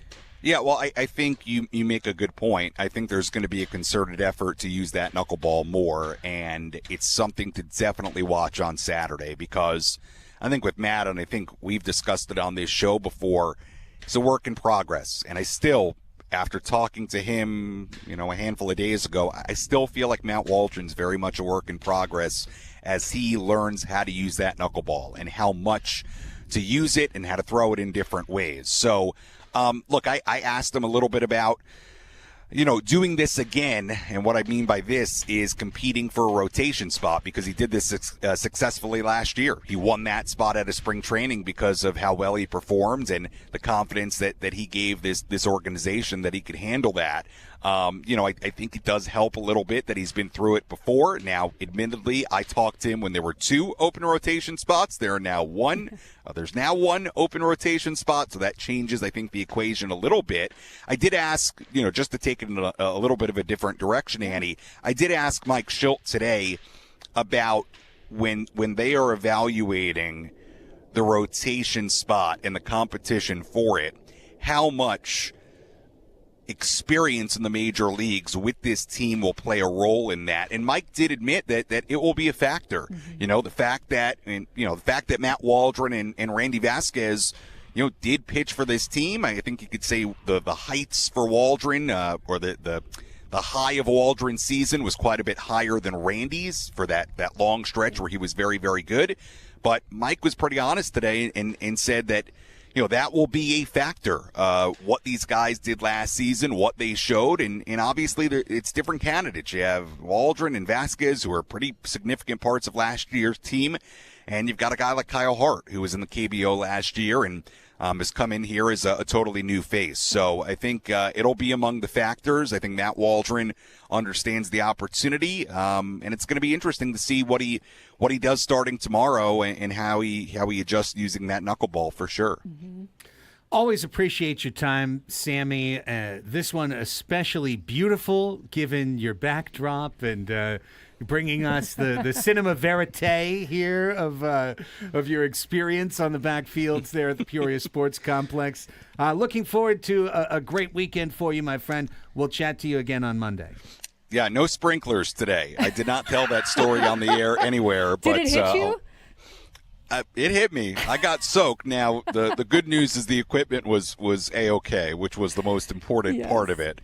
But quickly, because I didn't say it on the air. Please do. On Tuesday, I'm sitting. I set up all the equipment. I not this exact spot, but a little bit farther towards the other backfields over there. It's, what was it? 11:59, 12:59, whatever it was. Top of the hour. I'm sitting there ready to go. And all of a sudden, I hear a sprinkler pop on behind me. Out of the corner of my eye, I see the water. I'm like, oh no! Not because I don't want to get wet. I'm fine with that. But I have my laptop, and equipment. So I surround the equipment as much as I can, arms out, back stretched as much as I can. Back gets soaked, but the equipment was all good. But it was, I totally got discombobulated. So then I had to call in instead. So it was quite a scene. I have been poking around here to see if I can get security footage of that because I think it would be pretty funny, to see if we can get it. So, if I do, I will let you know, but, no sprinklers today. We've got a much calmer situation here on the backfields Looks in very Peoria. nice. Absolutely Yes, brilliant, very Sammy. And yes, that would be a great TikTok video for you if you had it. But, I appreciate your thinking that way. And enjoy the rest of the weekend. Enjoy some Cactus League baseball. Can't wait to talk to you on Monday. All right, sounds good. Thanks. Thanks, Sam. I love it. Poor Sammy Yeah, out there yeah. just getting Got to watch out for drenched. the sprinklers. It's such a bad scene. I love it. It's good, no, none of his equipment. That is like a anxiety-ridden Oh, feeling. my God. Did it hit your Yes. camera, your That's never laptop? fun. Yeah. When it starts pouring rain. Oh, I've yeah. had to deal with that before. As you, an engineer. Definitely. Oh, you have that trivia question? I do. Oh, I do. good call, Thank you so Braden. much. And I looked it up to make sure I have the right answer. So I'm going to ask the right question to get the right answer. Good call. If you would like to win a 4-pack of tickets to see the Padres play a spring training game at Peoria Sports Complex and be qualified for the grand prize of 4 tickets to the Padres Guardians game at Petco Park on April 2nd, you're going to have to answer this fairly difficult question. Not that hard to research, but you can look it up. Who won the most games in the Cactus League in 2024? Oh, boy. Who, I'm not the quote unquote champ, who won the most games? Because some teams in the Cactus League, like us, didn't play the full slate. That's right, Korea. Which team won the most Cactus League games last year? Here's a hint. That team only won 44 more games in the real season than they won in the preseason. So their preseason win total plus 44 equaled their total regular season win total. So if you needed that help, that's a little hint. But give us that name, give that team name, and you will be the winner. We're going to take a timeout. We're going to come back at the halfway point of the Andy and Elsten show, and I'm here to tell you the show is just going to accelerate like a freight train with broken brakes from here till 2 o'clock. It's going to go like this. 12 o'clock Sports Fix is next. All the important news of the day.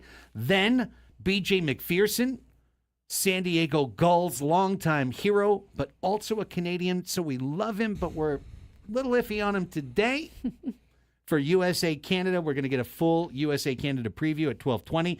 12:40, we're going to play Fast Money. 1 o'clock, we're going to reset the show. 1:20, Mikey Varas joins us, head coach of San Diego FC, giving us time just 3 days before his first match. Ask us anything to wrap up the show. Holy cow. Stay right there. Commercial break will be over before you know it. Andy and Elsten rolling into the fix after this on San Diego's #1 sports station, 97.3 The Fan.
Presented proudly by the Craft Taco. Whether you're craving gourmet tacos for lunch or a craft beer for happy hour, the Craft Taco is the answer. Now open at the Natural History Museum in Balboa Park, as well as Sorrento Valley.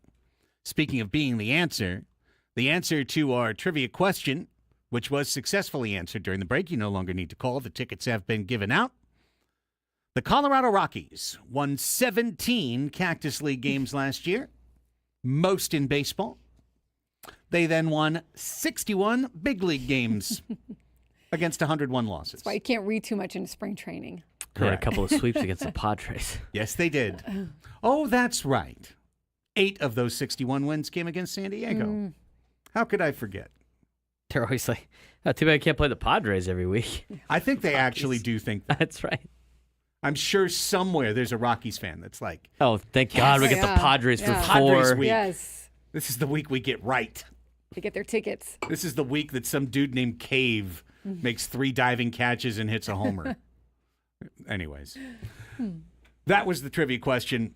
We're moving on. It's Sports Fix time. It's all your news for Thursday, February 20th, 2025. Annie's going to get things started. She's our leadoff person with baseball. Get a leadoff double, Annie. Okay, well, we're not going to do that with the A's, but they have opened extension Punch out to start discussions the game. with outfielder Lawrence Butler. Caught We'll see if he can. General Manager David Forst confirmed to The Athletic's Evan Drellich that the team is engaged in extension talks with multiple players.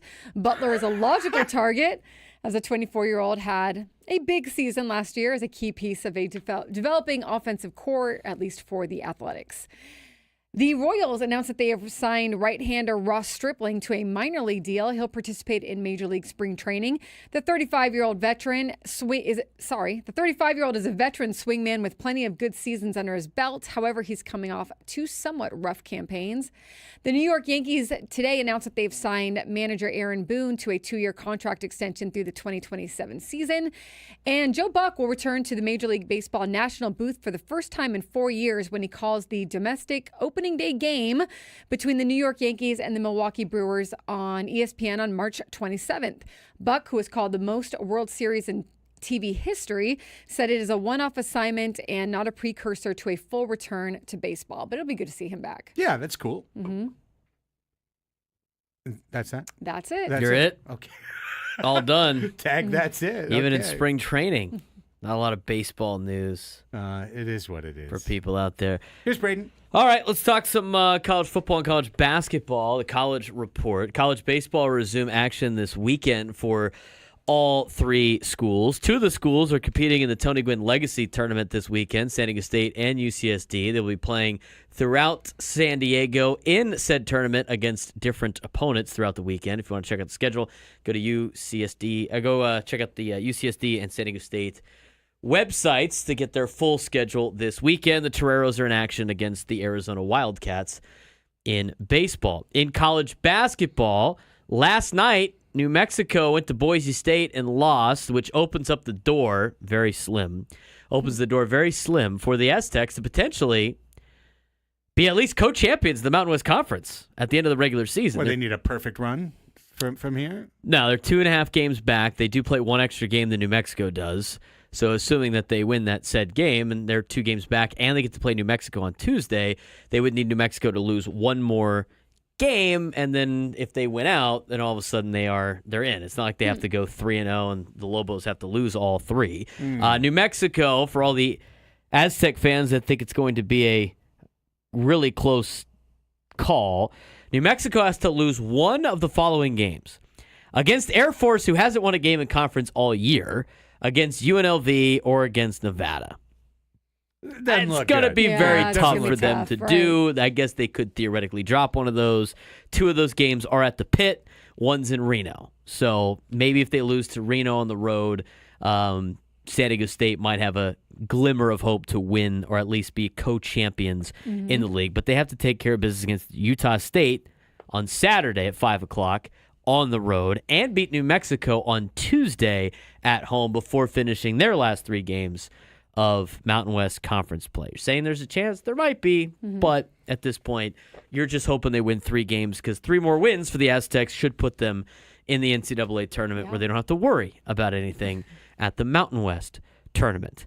With New Mexico's loss at Boise State, it does, for the Aztecs, what nobody else has done. San Diego State is the only team to go to Boise this year in the Mountain West Conference and win. So nobody else has been able to do that against the Broncos. So another feather in the cap of San Diego State men's basketball when it comes to the bubble. We've updated you on most of the bubble news from all the teams. Tonight, UC San Diego will be in action. Very special entry as one of the two now non-power conference or mid-major teams with at least a 10% chance to make the NCAA tournament as an at-large entry in the ESPN analytics model, even if they don't win their conference. Along with Irvine, the Big West has an actual chance to send multiple teams to the tournament for the first time since 2005. UCSD will be at Cal Poly tonight at 7 o'clock Pacific time on ESPN+. Eric Olen and company, the only local team in action tonight for college basketball. We do have some college football news for you. Whether or not this is a sign of the times or what is going to happen in the future, you be the judge. Whether or not they should have one of these games, it's up to you. In another sign of college football's transformation, Texas and USC have joined Nebraska in canceling their spring games. No, we're not going to have a spring game, Texas coach Steve Sarkisian told Kay Adams on the Up and Adams Show podcast Thursday. College football is changing right now. We need to do a great job as coaches of adapting. Sarkisian said the past 2 years, Texas has played 30 games and had 25 players invited to the NFL Combine. He said the wear and tear and turnover with 21 mid-year recruits arriving recently meant it was time to think differently. Normally you play your last game and you have a bowl game 30 days off. Texas Athletic Director Chris Del Conte told ESPN, we went last game at A&M, then SEC Championship game, home game, quarterfinal, and semifinal. The reality is we played 4 extra games. In my mind, it was, hey, guys, we got to reimagine what the spring looks like. So they're using the player safety as an narrative to not do the spring game. What happens after the end of all these spring games now with the transfer portal? Everyone leaves? Everybody leaves if they don't play in the spring game. So instead of putting pressure on themselves to potentially play everybody in the spring game, let's just not have it and hope nobody transfers out, thinking that they still can start so we don't have to worry about losing a bunch of depth pieces so we can keep them all. Oh, boy. That is the reality of the non-spring game situation. Because last time I checked, Nebraska hasn't played any meaningful playoff games, and neither has SC in the last 5, 6, 7 years. And they're not doing theirs either. So Texas can say it's all about player safety, but the reality is we don't want anybody transferring out at the end of the year when they don't get any playing time or the playing time they thought they deserved in a meaningless spring game. So we'll see if the spring games continue. Should schools play spring games? I don't know. There's a component for it where games are super expensive and families can bring their kids to the spring game, fan involvement, all that fun stuff. I don't really care either way. I've been a part of spring games. Over spring games being taken away, but the only cool thing about the TCU spring game that I worked was every other year they'd unveil the brand new uniforms, and it was kind of cool. But aside from that, it was like, why are we here playing in this game? It's just like every other scrimmage we've had for the last 2 weeks in the spring, and the football season's not going to start till August. So take it for what it's worth. Meaningful games. Well, we got a lot of talk with meaningful games, playoff games. Following a joint meeting between athletic directors representing their respective conferences on Wednesday, SEC Commissioner Greg Sankey and the Big Ten Commissioner Tony Petitti said they agreed that the way teams are seeded in the 12-team college football playoff should change this fall. While the voices of the two wealthiest and most powerful conferences certainly carry weight, any changes for the 2025 season have to be unanimously agreed upon by the 10 FBS commissioners and Notre Dame athletic director Pete Bavacqua. I don't know if he has Bavacqua. Any relation? I don't think so, Okay. but I haven't looked into it. Maybe there is. I'm prepared to vote for seating change, but it has to be unanimous, Sankey said. This past season, the 4 highest-ranked conference champions earned the top 4 seeds in a first-round bye. It was one of the most controversial facets of the format because it allowed for 9th-ranked Boise State, which won the Mountain West Conference, to earn a number 3 seed, and for 12th-ranked Arizona State to earn the 4 seed. 3rd-ranked Texas and 4th-ranked Penn State were runners-up in their respective conferences, but they couldn't be seeded higher than 5 and 6 because of the top 4 seeds. All the smaller conferences say, I don't know why we got to change this after 1 year. All the big conferences are like, oh, no, we got to get our share of the money. Remember, the 4 teams that get automatically seeded as the top 4 teams get $8 million for reaching the quarterfinal immediately, which is $8 million of the conference. So if the conference gets the top 4 spots, they get $32 million off the bat before the playoff even starts for advancing to the quarterfinal. At the end of 2025, you need unanimous decision-making because the SEC and the Big Ten will have all the decision-making for how the playoff is formatted and seeded moving forward. Well, that's and great. both conferences want 4 automatic qualifiers each. For what reason? Money, exactly. I'm Nailed sure this that will quiz. work out Yeah, very you knew well. that answer. That's an A+. It usually is when it comes to any of this, right? Yeah, It's a safe bet. According to some sources at schools not involved in San Diego, there is some talk about having the playoffs in all of sports for the NCAA. Again, this is rumors, but I believe it, to be Power 4 only. And if you want to compete in the tournament, so the NCAA tournament, the college football play, if you think your team's good enough to get considered, you would have to spend $300,000 to get into the Power 4 for that particular deal. So if the I heard that at a Aztecs small school. were not So the in Aztecs, the Power correct, 4. which they're not. Right. In And, order- and the Pac-12 would not be considered the Power Correct. 4. If they wanted to try and make the basketball tournament, they'd need a $300,000 application fee. Correct. That is where it might be going. Sounds super fun and cool and really fair. Sounds like it's great for Yeah, everybody. That's super fair. Yes. And I'm sure the Level Big playing 12 field? and the ACC will have to pay like $100,000 or something. You wonder why it's like we're the best. No, you're not. Let's You hope just that have the doesn't go most through. money. Yeah, hopefully it Drunk doesn't go through. College sports, you're drunk. It's getting Yeah. worse and worse and worse. But that's it for the college athletic. Again, the rumor. But there's been a lot of rumors that have come true now, and Wild West. you know what? It just gets worse and worse and worse. Well, here I go through my part.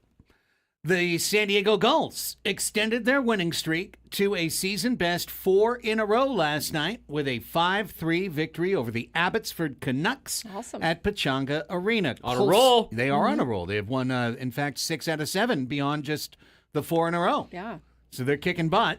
Colson Petre netted a pair of goals for the Gulls, who head to Bakersfield this weekend for back-to-back games against the Condors Friday and Saturday. We'll talk to BJ McPherson in our next segment. Maybe a little about the Gulls, mostly about the Four Nations face-off, which is tonight in Boston, the championship game, the United States and Canada.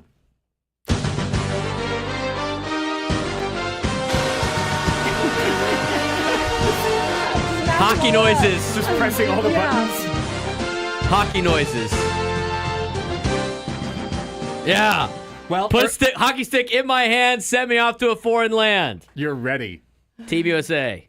Earlier this morning, the United States team received a phone call from President Donald Trump wishing them luck. And then he posted on Truth Social that once again he intends to take over the country of Canada and make it a state. You know that he's trolling them? It probably is. I'd say probably is. I mean, at this point, it's almost a bit. I think it is kind of a bit. 51st. There's no Could we have at least logic like 10 into states out of it? It could be 50 no, just one states, 51 through gigantic 60. Canada. That's where it's a troll job. One gigantic Yeah, Canada. just like, and you're just Canada. You're just Canada. The best up there. part is he You're a told state the too. what is it? A prime minister up there in Canada? Yeah, prime minister. He called him a governor. He's invited to the governor's meeting tonight. So rough. It's hilarious. It's So hilarious. yeah, so that's the thing that's happened, and then everyone was asked about it, and the Canadian guys are like, "We're just trying to play a hockey game here. Can we play the game?" It's going to be supercharged tonight. Yeah. It's going to be supercharged tonight. Here's a little note for you. While the United States has beaten Canada in international competition multiple times, including on Saturday, they've not beaten Canada in a medal or cup final since 1996. So like 2010 Okay. in the Olympics, U.S. beat Canada in group play. They got to the gold medal game. Canada won. 96 World Cup of Hockey final was the last time that the U.S. beat Canada in a lift the trophy Oh, game. So lots of pressure. Game will be on ESPN. should be a great game. Can't wait. Tonight at Viejas Arena, San Diego Mojo look to put a stop to a 5-match losing streak as they play host to the Omaha Supernovas at 7 o'clock. It is a free food Thursday at Viejas. If you go, your ticket gets you a $15 food voucher as well. Mojo have only picked up 2 sets in those 5 matches they've lost, so they need a strong start tonight against an Omaha team that is tied for the league lead with a 7-3 record. The Mojo have the mirror reverse of that. They have a 3-7 You get record. $15? You do. That's pretty good. Yeah, $15 food voucher. I mean, right that's there. pretty good. That is. Yeah. It's definitely a dog and a pretzel or a dog and a drink, Right. like for sure, based on being there last weekend. So, yeah, good deal for Mojo tonight. Head on out and support the club. Terrible news this morning in the National Basketball Association. Spurs superstar second-year center Victor Wembanyama is out for the rest of the year due to a blood clot in his right shoulder. Team made the announcement this morning.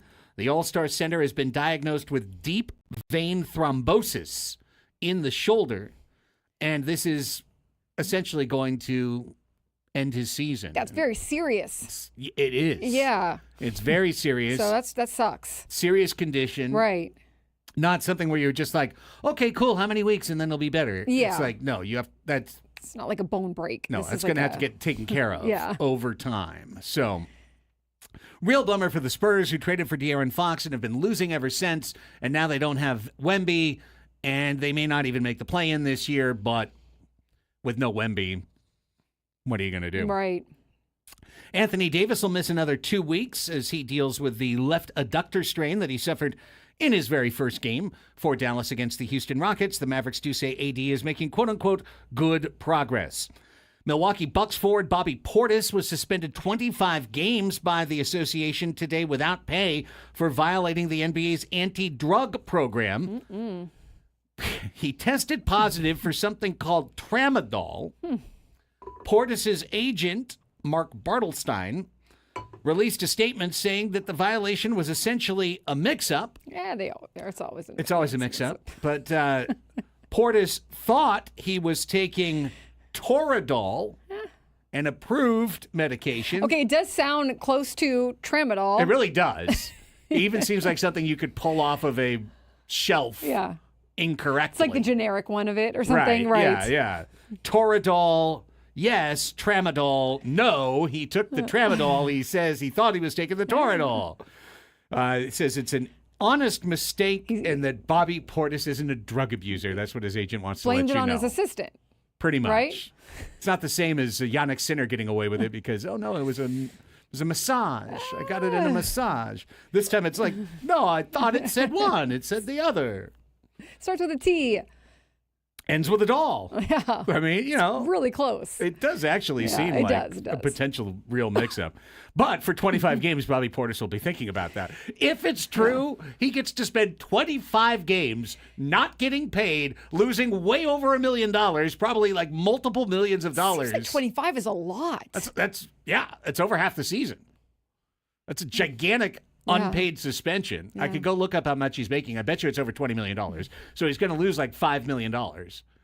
And think about that every morning waking up going, Toradol, tramadol, Toradol, tramadol. Like if it's real, if he's not lying. If he's lying, he's waking up with his broken conscience and his guilty heart and whatever excuses he's made for himself. But if not, he wakes up feeling like the biggest dummy in the world. Why did you lose $5 million, honey? If only. Toradol, tramadol, Toradol, tramadol. Like, It's like the meme where the guy that's superheroes, he like the two buttons, he's sweating, he can't Right, figure out which one to put. Exactly. I don't remember. There was one game last night in the NBA. It was a humiliating loss for the LA Lakers. They lost to Lakers. Charlotte. Charlotte is terrible and is actively trying to lose games. Wait, what's going on with their trade? Why are they not winning games?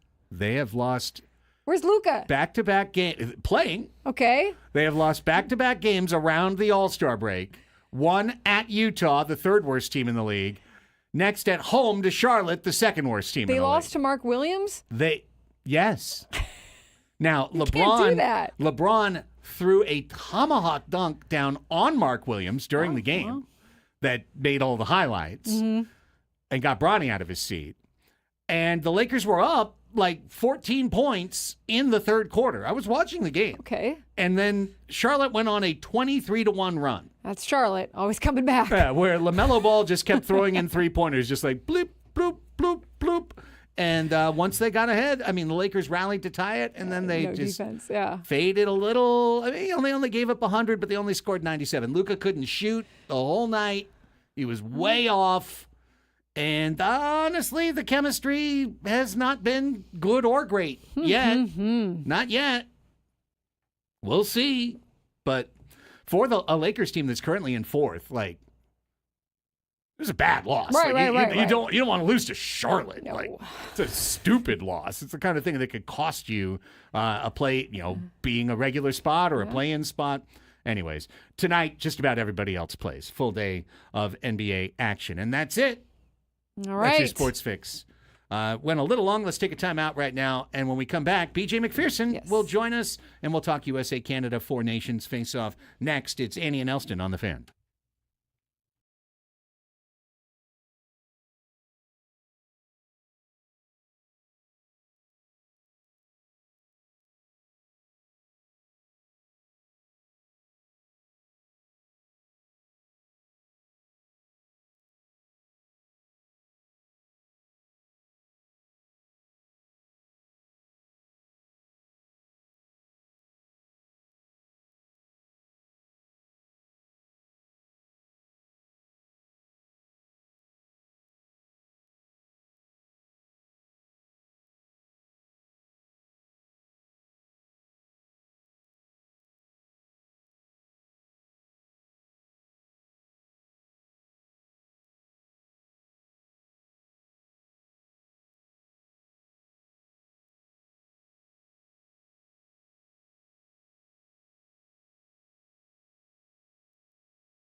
Don't forget, coming up at 1 o'clock, we will announce today's biggest fan, a chance to qualify for a night in our Odyssey suite at a future Padres game. You can register your name for future drawings. Go to 973thefansd.com/biggest fan and potentially get your name called next week or down the line. But we'll do that at 1 o'clock, so stay tuned. If you are in the drawing already, if you signed up, remember, stay here. 1 o'clock. Not only at 1 o'clock will we give that out, but the Mike Shilt sound has been chopped up. So awesome. We'll do Daily Shilt at 1 clips, o'clock. 2 clips today. Yep. We'll go from one manager Mike to another in our following segment when Mikey Varas joins us, head coach of San Diego FC. So super busy. We got Fast Money coming up next segment. Right now, always a joy to chat to my old radio partner of 3 years doing the Gulls with the AHL, still doing that job as the analyst for the American Hockey League San Diego Gulls. BJ McPherson joining us. He is a hockey player. He is a local hero, but he is also Canadian, so we're on mixed terms today. But nonetheless, BJ McPherson is joining us on Annie and Elsten. What's up, Beej? Craig and Annie here. How are you? Hey, Craig. Thanks very much for having me, man. Oh, the pleasure is ours. We're fired up about Four Nations face-off.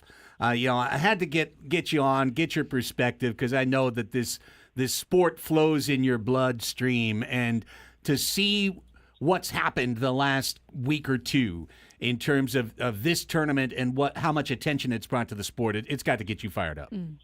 Well, how awesome is it? You think about it, right? Think about the NBA, think about the NFL. Do they get anything like this in the middle part of the season or at the end of the season? You don't get all-star games like this. And this is truly what hockey is, right? And especially when you get to play for your country. And let me tell you, growing up in Canada, I'll tell you, I've seen so many commercials. 1974, Paul Henderson scores for Canada against Russia in Game 9 of the best-of-5 of 9 series. And then I'd say in 1988, Wayne Gretzky dropped the pass to Mario Lemieux to score in Copps Coliseum in Hamilton, Ontario, Canada. So I'll tell you what, tonight's going to be another one of those nights. Well, I mean, exactly. And the talking all stops tonight, right? Like you got to get to the action. What's the key here? What's the sense of urgency and the aggressiveness that both of these teams are going to have from the start of this game? Well, the big thing is just dropping the puck and let's see what happens. I don't know what's going to happen. I hope it happens the same way. But I hope this time, I hope the Canadian team puts out a couple guys that does that for a living. So there's a little difference to that. But I got to tell you, when you play for your country, there's a huge difference. I never got to play in a hockey game for my country, but I got to go to a challenge to make the team as I was 18 years old. It's the only tattoo I have on my body. So I'll tell you what, both the Canadians and the Americans, both of them right now, it's a lot of nerves. You referenced what happened Saturday at the start of the match. U.S. guys came out to drop the gloves. There were 3 fights in the first 9 seconds. It's highly unusual in the modern sport where fighting has taken such a back seat to where it was, gosh, even 10 years ago, BJ, when you and I were working together, it was a bigger part of the sport than it is in 2025. But obviously all the geopolitical stuff that's going on around these two countries right now, and it kind of distills into this game. Were you surprised to see that it went that direction with the fights early? I can't imagine it's going to happen in the final. I hope it happens in the final, and it better happen in the final. And no, I wasn't surprised. The only one I was surprised about and I wasn't happy about the Canadians booing the national anthem. I am now a dual citizen, but I'd like to say that the Canadian people should be bigger than that, and I hope in Boston tonight, I hope the people there show a lot more class.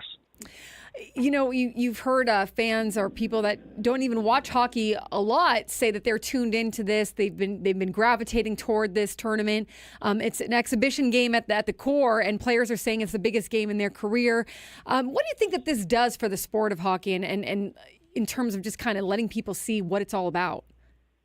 Well, it's just like you said there, Annie. People are coming out of the woodwork now and saying they're loving hockey. You come to a hockey game, the only way you see a good hockey game is you see hockey players go out there and they play the game with their guts and their lives. They don't go out there and they miss a game. You can't take a game off because it's tough getting in the locker room and having 19 other guys look at you taking a game off. That's the type of hockey, and I think people are getting to see that they're going out there and they're giving everything they've got. Because if you get in the locker room and you don't give your portion, you're not going to get another chance. It's just kind of I don't know. It's not amazing to me, BJ, because I've been around the sport. You know the sport, so you understand how seriously people take these types of things. But many other like, for example, the NBA is talking about doing U.S. versus the world next year for their All-Star game. But they're still not going to play, like, really hit each other hard when they're setting screens, or dunk on the top of somebody's head. But the hits have been harder in this tournament. I got to imagine there's a couple NHL GMs out there that are like, this is awesome. Also, please, please, please let my player not be hurt when he comes back to me next week. Well, those are the teams with the GMs that don't have players in this tournament, and that's the problem. I'll tell you, most of the GMs are ex-players, and they understand what's going on here. And the reason the hits are so big and everything's so much bigger, these are the best players in the world. Never mind the NHL. They're the best players in the world. So when you get a guy like McDavid say that was the fastest hockey game I've ever played in, and he's the fastest hockey player in the world. It's just amazing. We all can't wait for this game. I'm guessing you've got the Maple Leaf tonight, BJ. Is that where you're going? We'll see. I'll probably just watch it by myself in the man cave. All right, before I let you go, tell me what's going on with the Gulls. Gulls are red hot all of a sudden. They've won 4 in a row. It seems like the team is clicking. They're putting 4 or 5 goals on the ice just about every night. It's been a real turnaround here. Well, the Gulls finally are getting a team that they can put on the ice. The coaching staff done such a great job with the players they get. And as you know, in the NHL, they take your players when they need them, and then you have the road trips, and you have injuries. Right now, they're getting a little bit of depth, and the team has come into their own, and they know.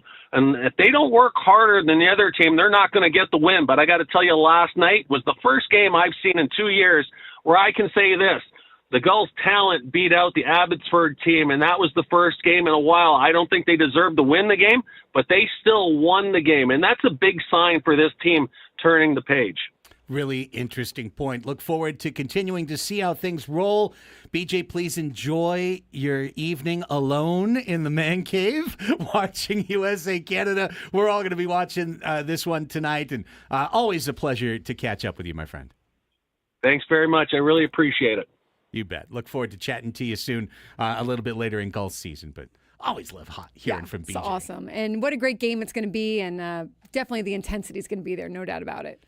Great stuff. All right, let's take last time out of the hour and come back. It is time to play Silly Games, our last silly game of the week, because we are off early tomorrow at 11:45 for Padres spring training action. So your last chance this week, not last chance this month, but last chance this week to qualify for our end-of-the-month grand prize drawing. 2 tickets to see Motley Crue, the Las Vegas residency at Dolby Live, plus hotel stay at Park MGM. We need 1 contestant to play Fast Money, the bonus round from the Family Feud game show.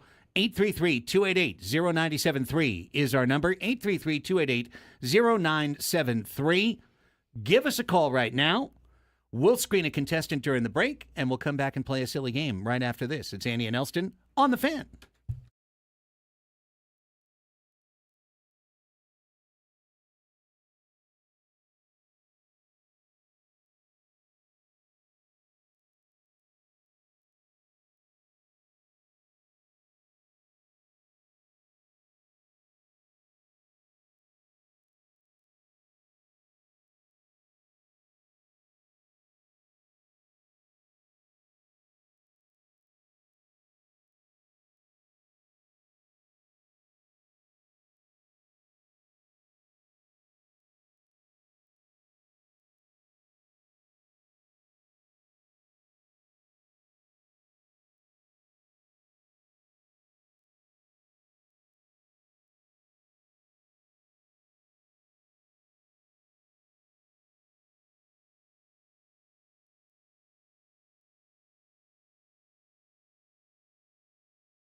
Now, someone in the chat had a really good question, and I don't know the answer. Question. Which is what happens to tomorrow's biggest fan from our show? Do not know. Well, we had to rearrange the Monday deal, Right. which I didn't realize. I guess every show did something different with the Monday. What did we do? We Nothing? skipped it, Yeah, we skipped it. and now it's rescheduled for next Monday. Got it. Um, I'm guessing we're skipping it, but if I think- Adam sends us a name and a time, we'll do it. Sure. It's probably going to be a skip, flip to the next week. So if you are the biggest fan tomorrow, your name will probably be next week.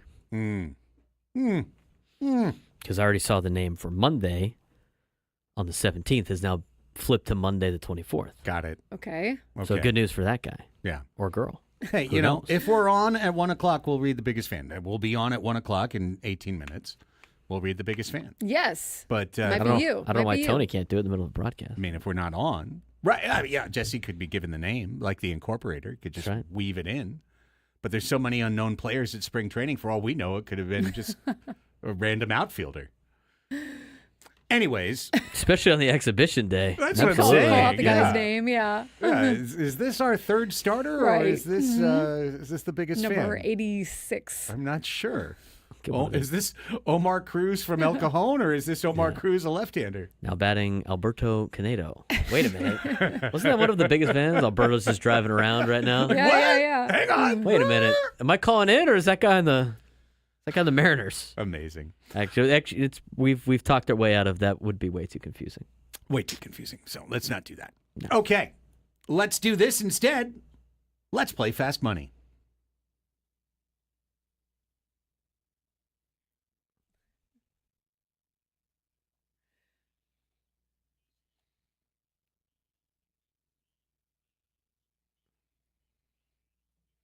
Here we go. Fast Money.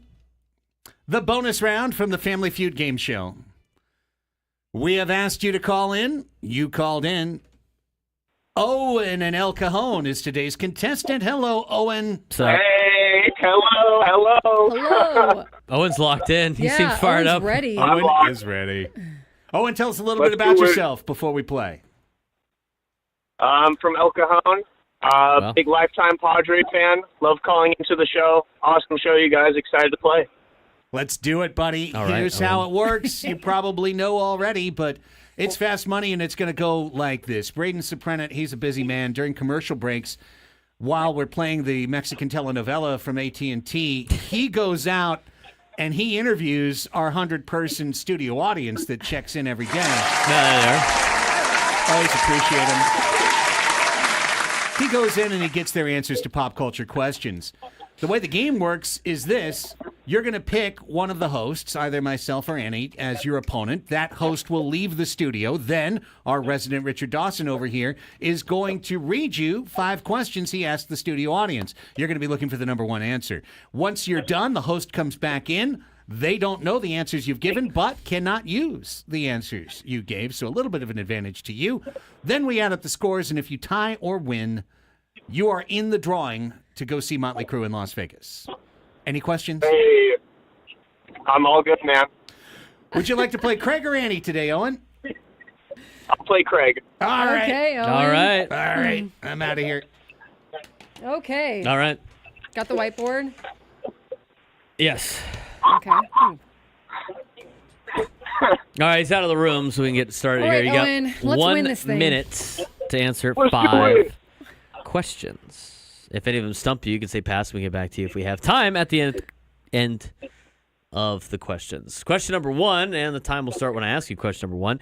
Name something you have that a neighbor might try to borrow. A shovel. A shovel. It's a good one. And we are off to a good start. Give a phrase that starts with the word happy. Happy days. Happy days. Like the bar downtown. Question number 3. Name your favorite activity for burning calories. Ooh. Running. Running. Good answer. Not my favorite answer, but No, but maybe an answer that's going to For a lot of get true. good points, True. you know? Give me a word or phrase used exclusively by the British.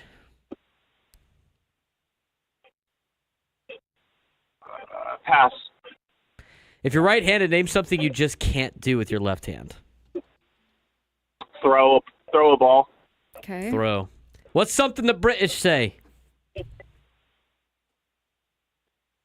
Good day, mate. No, that'd be Australian, but okay, sounds good. I is Australian. Dang it. It's tea time? All right, we'll Okay, give you tea time. All yeah. right, that'll do it. We'll bring in Craig now.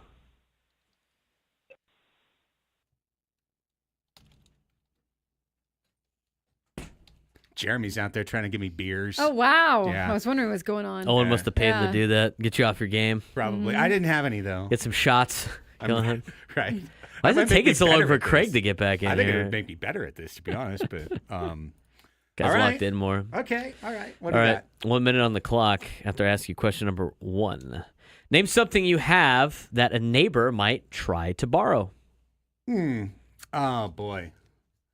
I think these olds in the audience would say lawnmower, Lawnmower. which is something no one does anymore, but it's all good. Anybody have grass anymore in San Diego? Yeah, seriously. But back in the day, when Yeah, these true. answers probably were Right. taken. Give a phrase that starts with the word happy. A phrase that starts with the word happy blank. Wow. Happy wife, happy life. Don't overthink it, dude. That was a personal answer for him right there. Happy, happy, joy, joy. Happy joy would have been good too. Name your favorite activity for burning calories. Running. Try again. Damn. Lifting weights. There you go. Happy birthday. That would have been a good answer. Yeah. Happy New Year. Happy birthday. Stupid idiot. Happy meal. Owen didn't get happy birthday either. No, I so didn't. Well. Give me a word or phrase used exclusively by the British. Ooh. Cheerio. Cheerio. Cheerio. You old bloke. Cheerio. Cheerio. Bloody hell. Bloody. If you're right-handed, name something you just can't do with your left hand. Oh, I can't write with my left hand for anything. Okay, right. I can't do that either. There's a lot of things I can't do with my left hand. I could but I'm throw gonna I want pick right. I'm well gonna pick ambidextrous, writing. but I cannot. I don't know do which the way this scribble. game's going to go. Is that it? That's That- it. That'd be the 5. Okay, Yeah. that's Okay. All right. All right. Well, it didn't do too well on the happy question, so that's definitely an opening. But It's okay. He gave I me don't think I'm not sure Owen did either. Owen Sorry, gave Owen. me a Australian term instead of a British one. That happens. good day, mate. He did say that. We let him switch it to something else. All right, fair. All right. Question number 1. Name something you have that a neighbor might try to borrow. Owen said. Annie, did you write down the answer? A shovel to go bury your neighbor or something. What? Wow, No, a shovel shovel. to a shovel. what? We didn't need a use. Shovel 10 points. 10 points. To bury Yeah. your neighbor. Who Yeah, asked for a I shovel? killed the other Hey, let me neighbor. go Do you mind dig if I a borrow grave your out here? Like, Now they're an accomplice. who gets what do you do with a shovel? Gardening you dig stuff. things. Yeah. Oh, I guess you garden. You don't have to you bury could, like, work people. in the garden, It's like a Burying hand people's shovel. not the main use of a shovel, Annie. like dig out a root. There's other things you need shovels for. What's buried in Annie's backyard? I mean, listen, Alpine is You know That's what? right. You When can lose ask some for a people shovel out there. in Alpine, practically you're- Arizona. Oh, no my one wants to know what you're God. doing. Yeah, you don't know how many bodies are It's buried a out foul there. man. for some investigation now opening up on Annie to bury their neighbor. Craig said What did I say? Oh, lawnmower. lawnmower, 18 points. 18. Number 1 answer was lend me some sugar. I am your I neighbor. almost thought about a cup of sugar. Sugar. Sugar, lawnmower, ladder, shovel tools, white stuff. hammer, phone, snowblower. Snowblower. Snowblower. San Diego doesn't think of that. No, I don't think Often it's Right. done here in San Diego. Can I borrow your snowblower? What's Yeah. that? Give a phrase that starts with the word happy. Owen said Happy days. happy days, 10 points. Okay, that's Fourth good. best answer. Oh, and that's good. Craig said Happy wife, happy life. probably Zero. the best, most correct answer out of the group, Yeah. but no Was points happy for birthday you. on there? Oh, that was number one answer. Okay. Happy birthday, 38 points. Happy New Year, happy anniversary, happy days, happy meal, happy go lucky. Happy. There you go. Happy. Happy. I'm not happy that I got a 0. 20-18. Okay, close game. It's a close game. Owen's up by 2. Foul up 3. Name your favorite activity for burning calories, Owen said. Running. Number 2 answered 20 points. Oh. Craig said Lifting weights. Oh, really? 0. What's number Ouch. 1? Walking. Ooh. Okay. Walking, running, swimming, bike riding, aerobics, basketball, tennis, cardio. Really, Cardio. Cardio. This is All all of those that. things are cardio. Yes. dancing. Yeah, dancing. It's good. Fine. 40-18. Owen's in the lead. Give me a word or phrase used exclusively by the British. It's tea time. Tea time. Yes, 8 points. 8 points. Cheerio. Okay. Craig said Cheerio. Cheerio. 13. Okay. Nice. Hey, all right. Number 1 answer was bloody. Bloody. Followed by tally-ho, cheerio, ta-ta, tea time, and jolly good. Jolly Ta-ta. good. Oh, jolly good. Jolly good. All right, so that's, what is that? 31 points for Craig We're kicking butt. and 48. 48. It's closer. For Owen. All right, 15. If you're right-handed, name something you can't do with your left. Owen said throw. Throw a ball, 6 points. 6 points. I would thought that would have gotten more. He's got 54. This is the last question, right? This is. So I got a shot here. You got do, a shot. You do. You got a Writing shot. is a good Yeah. answer. I feel like this could be a good answer. Craig said right. He had 54 total points. Craig said right. That is right. That's 51 points. Wait, you got 51 points for right? Yes, for right. 82, Oh, Owen, 54. you were so close. Bosh, back out to Allen. Bang! Wow. We even gave him Bloody tea time. hell. Leave it out there. We even gave him tea time. Hit the 3 at the buzzer. Bang. Nui nui. Owen. Number 1 answer was Sorry, right. Owen. You were so close until the 9th inning, and then Yeah. you lost the save. Yeah. It's okay. Yep. Hey, it happens every once in a while. Oops. Second best answer for that was comb hair. I can comb my hair with my left hand. That's not difficult. Is that Yeah, difficult for what's- somebody else? What are the other answers? Swing a baseball bat. Yeah. I could do Okay. that right-handed. Throw a ball. Yeah. Or left-handed. Or I bat lefty, so Yeah. I could throw a ball left-handed. Sometimes it just takes one good answer. Yeah. Right. In this case, right's it the did. best. I can't come out. I can't make anything out of Yeah. It's writing just- left-handed. it looks like garbage. Chicken scratch. Yeah. Chicken. That's, Yeah. Well, my right-handed handwriting looks I like know. chicken scratch. So what does the left-handed look like? It's amazing how bad your handwriting gets the older you get. Like, Especially handwriting just gets well, worse and worse. I don't have to write too many things Right. anymore. Right. No one writes. I mean, I do like for you notes for sign- broadcasting, but aside from that, Yeah. everything's on the computer now. It's typing. I hand do all my you? scorecards, as you know. yeah. So Oh, yes. I do my yeah. own book for I've got baseball. that block right. You see how I do my little Yep, block yep. right? Very clear, right? Very easy to Very read. legible. Very legible. Mm-hmm.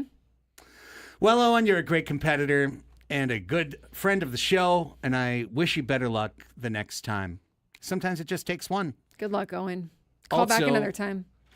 If you've never watched Thrown Mama from the Train, 1987 comedy classic, starring Billy Crystal and Danny DeVito. Owen! Owen! Come bring me my drink, Owen! That's an absolute classic. We are back. The Daily Shilt and Mikey Varas next.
1 o'clock on the Fan.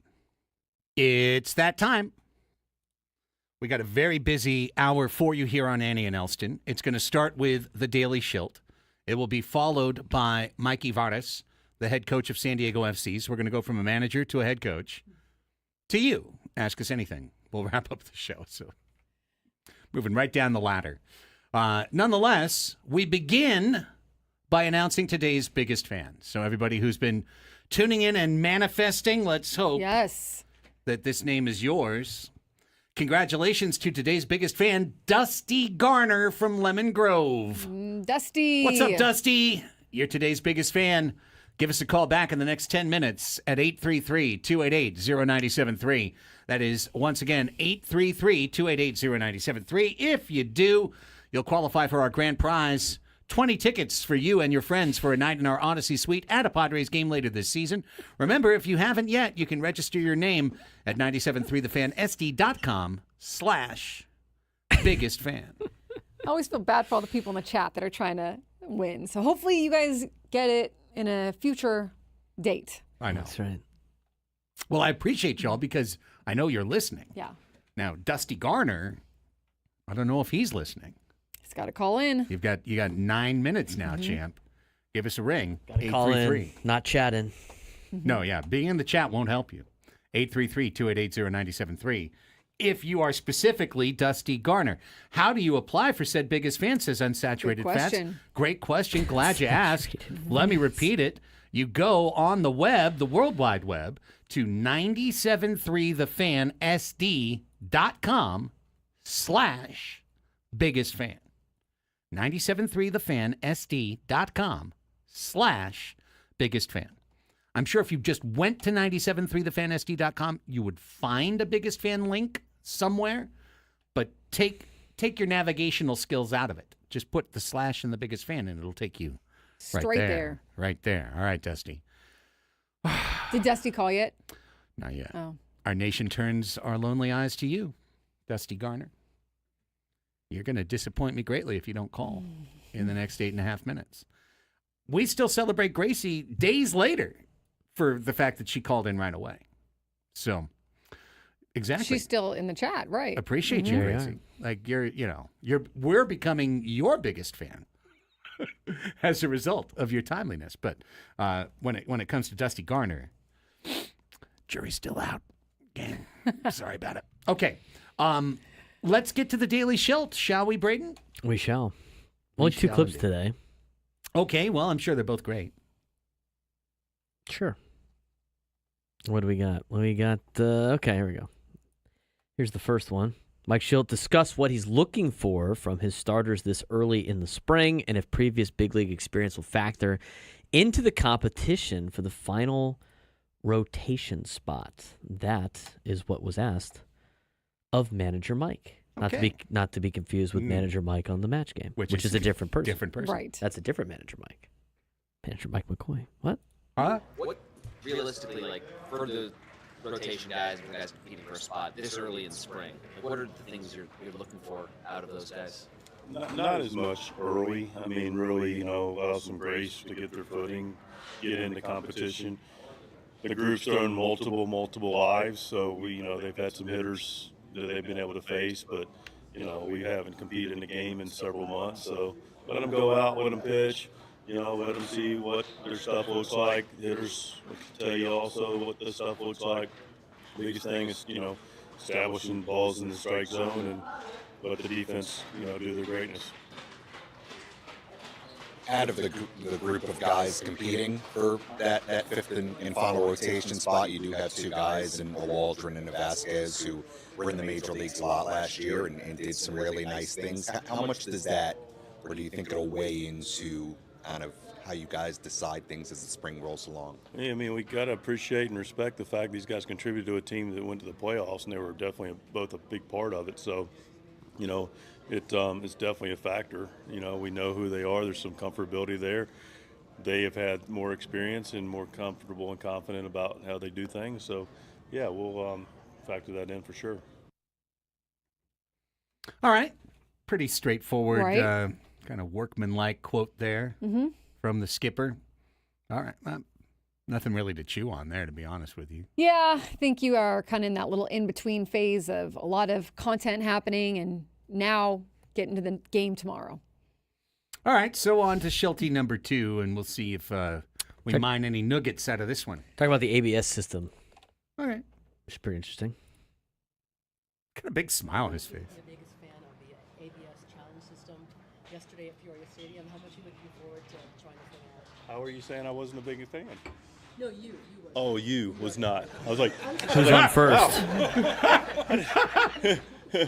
Darvish was not? No, I don't think so. Okay. Yeah. What's that? He's kind of tongue in cheek. He had a couple of calls. I took exception with one call. The timing of it seemed inappropriate, and it looked like a strike from left field, which is where you should umpire from, in glasses. I don't know. It's something that, Darvish has been in the game a long time. I've been in the game a while as well, and it's different, right? First experience I've seen it. I was fortunate to be with in 2013 during the fall league on the replay challenge system. More than you want to know, but we're here. And I've got a captive audience, so I'll share. So that year you had like Joe Torre and Joe Garagiola Jr. and Tony La Russa, and we were in Salt River. And so the complex was set up for replay. And a lot of Major League Network, a lot of games were on the network. And I'd be over there, and we were, home team, and like, I go challenge, I want to see it. And we'd be up like 8 runs in the 8th, and just ball clearly that wasn't a challengeable play, but they just wanted to get the mechanics and see how it worked. And I'd look over and be like, challenge. I'm like, but I can't say no to Joe Torre and Tony La Russa and Gary Torre saying, like, I go out and challenge it. And all these weird different plays that were pretty clear they were either out or safe, and it wasn't a real questionable call. So now I got umpires that now are in the big leagues, Trip Gibson in the league. That kind of reminds me of that sometimes too. And then I'd get through with the game, and I'd get through, and the game be on MLB Network. I'd get all these texts like, "Oh, super manager, challenging up 8," and then, I just had to wear it. So, but yeah, it was fun. So I don't have any experience with ABS, and I'm curious about it. But yesterday was interesting. Here's the thing: Mike Shilt's going to have nothing to do with ABS. Correct. The entire time, he'll never challenge a call in the history of ABS. That will only be the pitcher, the catcher, or the hitter. Yeah, exactly. He'll be a spectator to it. That's what's going to make it so interesting. I mean, that's why you only have those 3 people that can make the decision, and you got to make the decision very quickly. I personally, that part I love. Now, did you guys see, and I forget exactly which Major League Baseball executive was quoted about this, but did you see that one of the fallouts of ABS, and I assume it won't be this year, but I assume it would be next year when they implement the system, is that they're planning to take the box out of the broadcast. So you won't have the strike zone rectangle superimposed over the plate any longer. And the reason that they sent for that was not to make it a worse broadcast, which it will, but because they're concerned that somebody could literally be in the stands watching. Now, I don't think they've figured out the buffering issues and the timing issues on this, but their thought was that someone could be watching. Let's put it this way. You know how they've got the game on in the stadium, right? Yeah. So maybe the underhang TV is in real time, and it's got the strike zone superimposed on it, and a fan sees that a pitch was outside and called a strike, and the fan yells out and goes, "Hey, challenge it! Challenge!" And then they challenge, and they're right, and the fan helped. Well, here's the thing. Fans are going to yell anyway. Yeah. They're going to yell every single time that they think the ball was a strike, called a ball, or they think the ball's a ball, called a strike. They're going to yell, challenge. They're going to do that no matter what, whether they've got a strike zone box to look at or whether they don't have a strike zone box. Yeah, I'll miss that. But I agree. You're gonna hear the fans giving their opinion very loudly. I think you're gonna get a lot of engagement on this. Tell you what, I probably wouldn't bitch as much about balls and strikes watching on TV if they got rid of the box. Yeah. I'm sure players would like them to get rid of the box. Get rid of the box because it's not 100% accurate. Exactly. Like even if you think. Yeah, it's not. It's based on camera angles. Right. We learned in class how they set it up, and I'm sure you guys know how it. But they have the 2 cameras on the side, they have one above, and they have one in the back, and everybody's configured differently. Exactly. And, it's just kind of a guide. It's not, the Bible when it comes to the strike zone. Yeah. And so it's like just missing. And if you've ever watched older games, and we've watched a bunch of them on MLB Network during the offseason. Yes, we have. I'm sure if the box was there, you'd be like, oh, what a terrible call. But when you're watching a game without the box, you don't really question too many balls or strikes unless it's like way out of the way and it looks egregious, right? Because of the camera angles. So it'd probably be a lot better for fans and umpires if they get rid of that for TV anyway. I think I wouldn't complain as much. I'd probably would just be like, probably strike. I think it's way more on your side of it, Braden, than it is on the reality on the side of what they're making up. Yeah. Right. No, I agree. Yeah, they just it's embarrassing to the umpires to begin with. And it does shape our perception of it, and it's sometimes wrong. However, almost in a way what they're saying is they want to keep the drama in the replay so that when the challenge comes, you don't know for sure until you see the little automatic box come up as to what it is. Well, last thing they need is another one of those replays where it happens and everybody sees it's cleared up. Well, it's missed the box. What are they looking at? That reaction is going to happen. Oh, for every sure. time. For it's not the same. Well, looking forward to seeing how all this plays out. But for Mike Shilt, I mean, honestly, whether he likes it, loves it, hates it, or has no opinion, he'll be a bystander to the whole thing. Yeah, and it's not being implemented in the big leagues this season, so you want to obviously pay attention to it, and everybody's going to experiment with it and have their thoughts and opinions on it. But you're not super worried about it quite yet. Like, it's not going to be part of your game plan this year. Yeah, it'll be a fun thing to follow in the spring. Definitely. It'll be a fun thing to follow in the minors this year. But next year, it will change the game. And the biggest way, the biggest way it's going to change the game is that the umpire strike zone that all of these umpires have created through a lifetime of balls and strikes, it's going to be tossed out because the umpires, and I think this is what's going to happen. I think the umpires are going to say, hey, I call my zone. I call my zone the way that my zone is called. And then ABS is going to come in and smack you around a little bit when you say, I call my zone. And then all of a sudden, you're going to be the guy getting the call from the head of the umpires going, you had 11 calls reversed last game. You had 22 calls reversed last game because that could happen. If you get the first 21 right, you can keep going. Yeah, it's going to be really tough if it's like challenge and it's against the umpire, and then the next you continue to hold them. If you can continue to kind of show up that umpire over and over and over, and obviously that's a lot different than if you don't have that. And like you said, you just have. As hitters always adjust during a game, like where's your strike zone? Okay, let me learn your strike zone. As long as you're gonna keep it wherever you're gonna keep it, dude, it's just gonna be consistent, hopefully, right? But now you're really not gonna be able to do that. Here's the other thing that's gonna happen.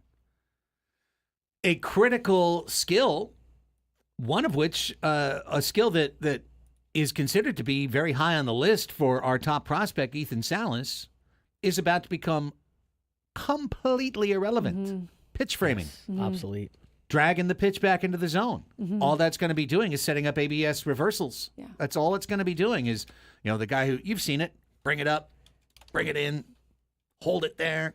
That's like such a critical skill now. Now you could get, this actually might be the best news Luis Campesano's heard all year. Now you can have that guy who completely miscatches it, sets up on the wrong side, throws his glove across, drags his glove out of the zone, and that can be reversed to a strike very easily now. So it's catching skill now is going to come down to your report, your pitch calling, your blocking, your no more pass balls, no more wild pitches, and your ability to throw. Your second, right? Yeah, your pop time to second and third. Base, right? Yeah. Yeah, but honestly, the framing aspect is going to be just gone in 2 years. How much second guessing our umpire is going to have now?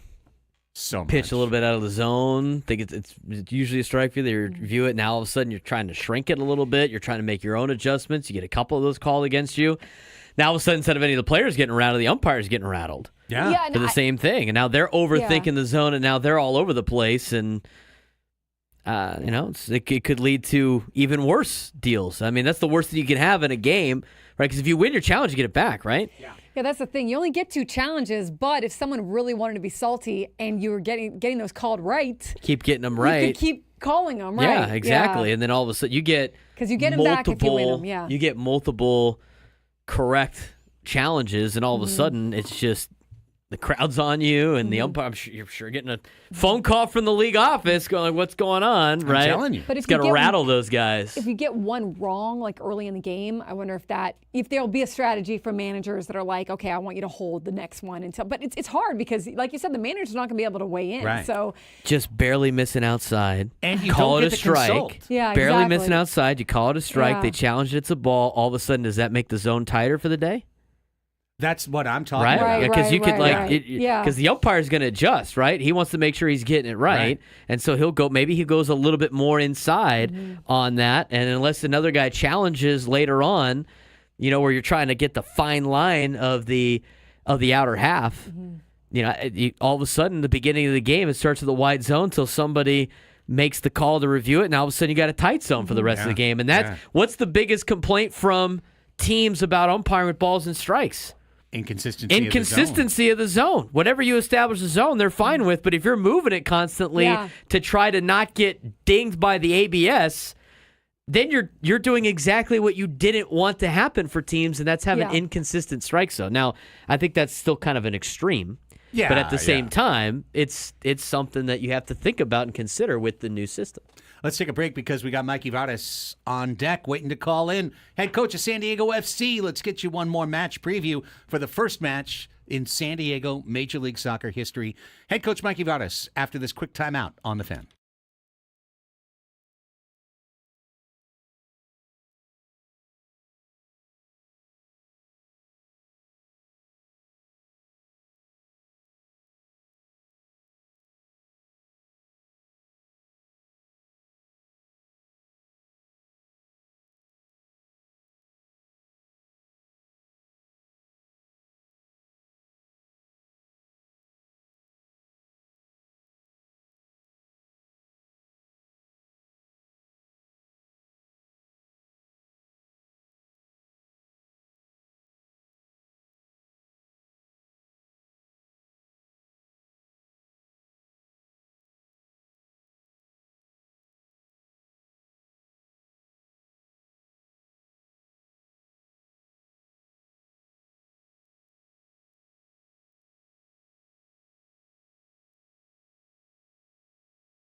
122 on the Fan. It's Annie and Elsten here with you. Final hour of today's program. Short show tomorrow as we lead our way into the first Cactus League baseball game of the year, the Padres and the Mariners. So we'll be off at 11:45 tomorrow. As such, we've really built out our SDFC preview content for today for the full show. Earlier this morning, had the chance to talk to the lead announcer for Apple TV Plus, Jake Zivin, who's going to be calling the match. Now we're going to take a step up. Let's go right to the top of the flow chart and talk to the head coach of San Diego FC. He's about to have a record attached to his name after Sunday evening in Carson against the Galaxy. Mikey Varas makes a return appearance here on the Annie and Elsten program. Coach Varas, it's always such a pleasure to have you on the show, and especially on your initial match week to take some minutes to come out and join us. Thank you so much for the time today. Yeah, I appreciate you having me out. Thank you. The pleasure is always ours. Okay, let's start things off with the Coachella Valley Invitational. You guys had 3 opportunities to play preseason matches, 3-1, 3-0 against, and then 6-0 for against New York Red Bulls. Obviously a tremendous third result there. But in the whole, after the film, after the breakdown, what did you take away from your time in India?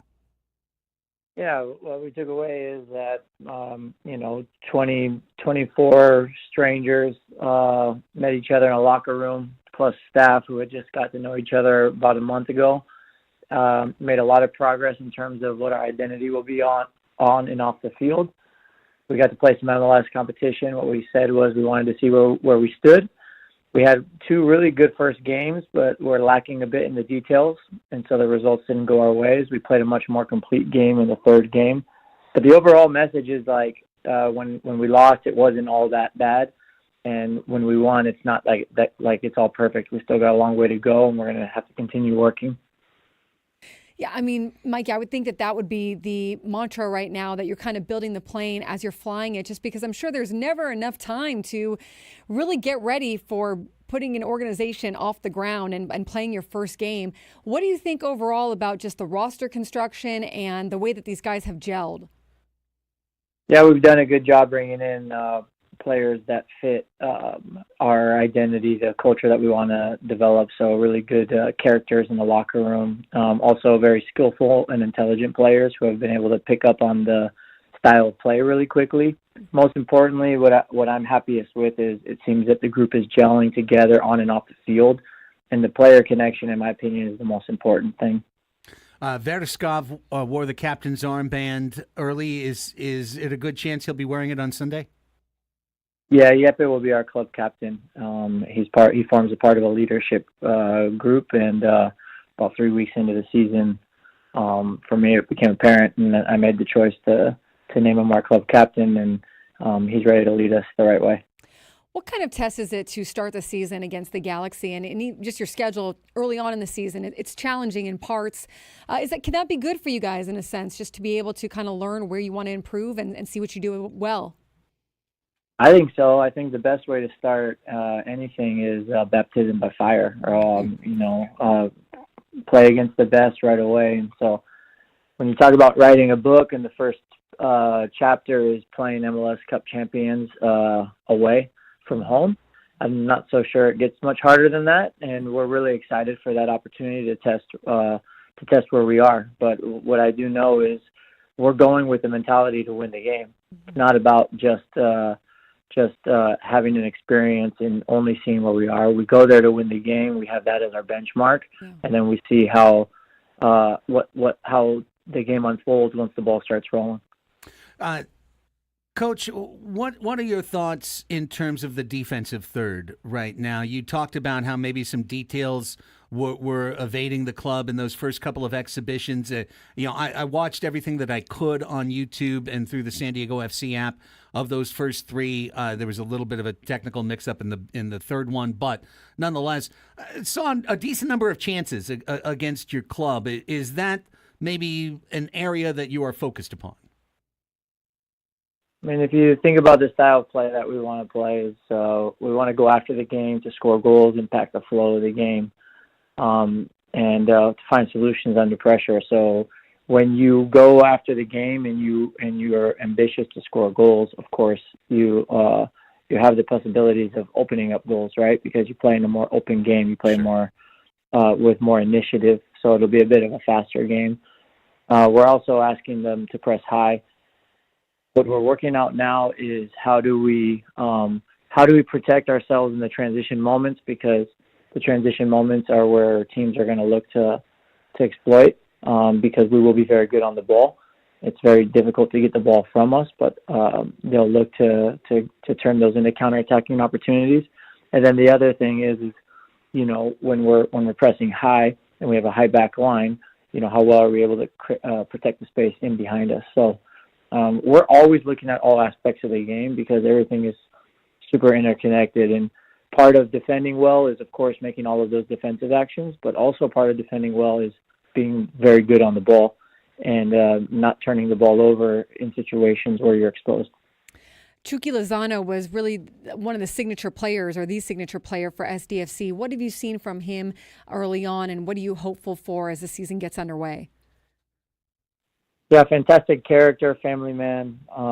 He's somebody who always has a smile on his face, will do anything for the fans in terms of will always say yes, giving his time. He understands how important he is to the community here. And then on the field, he's just creative,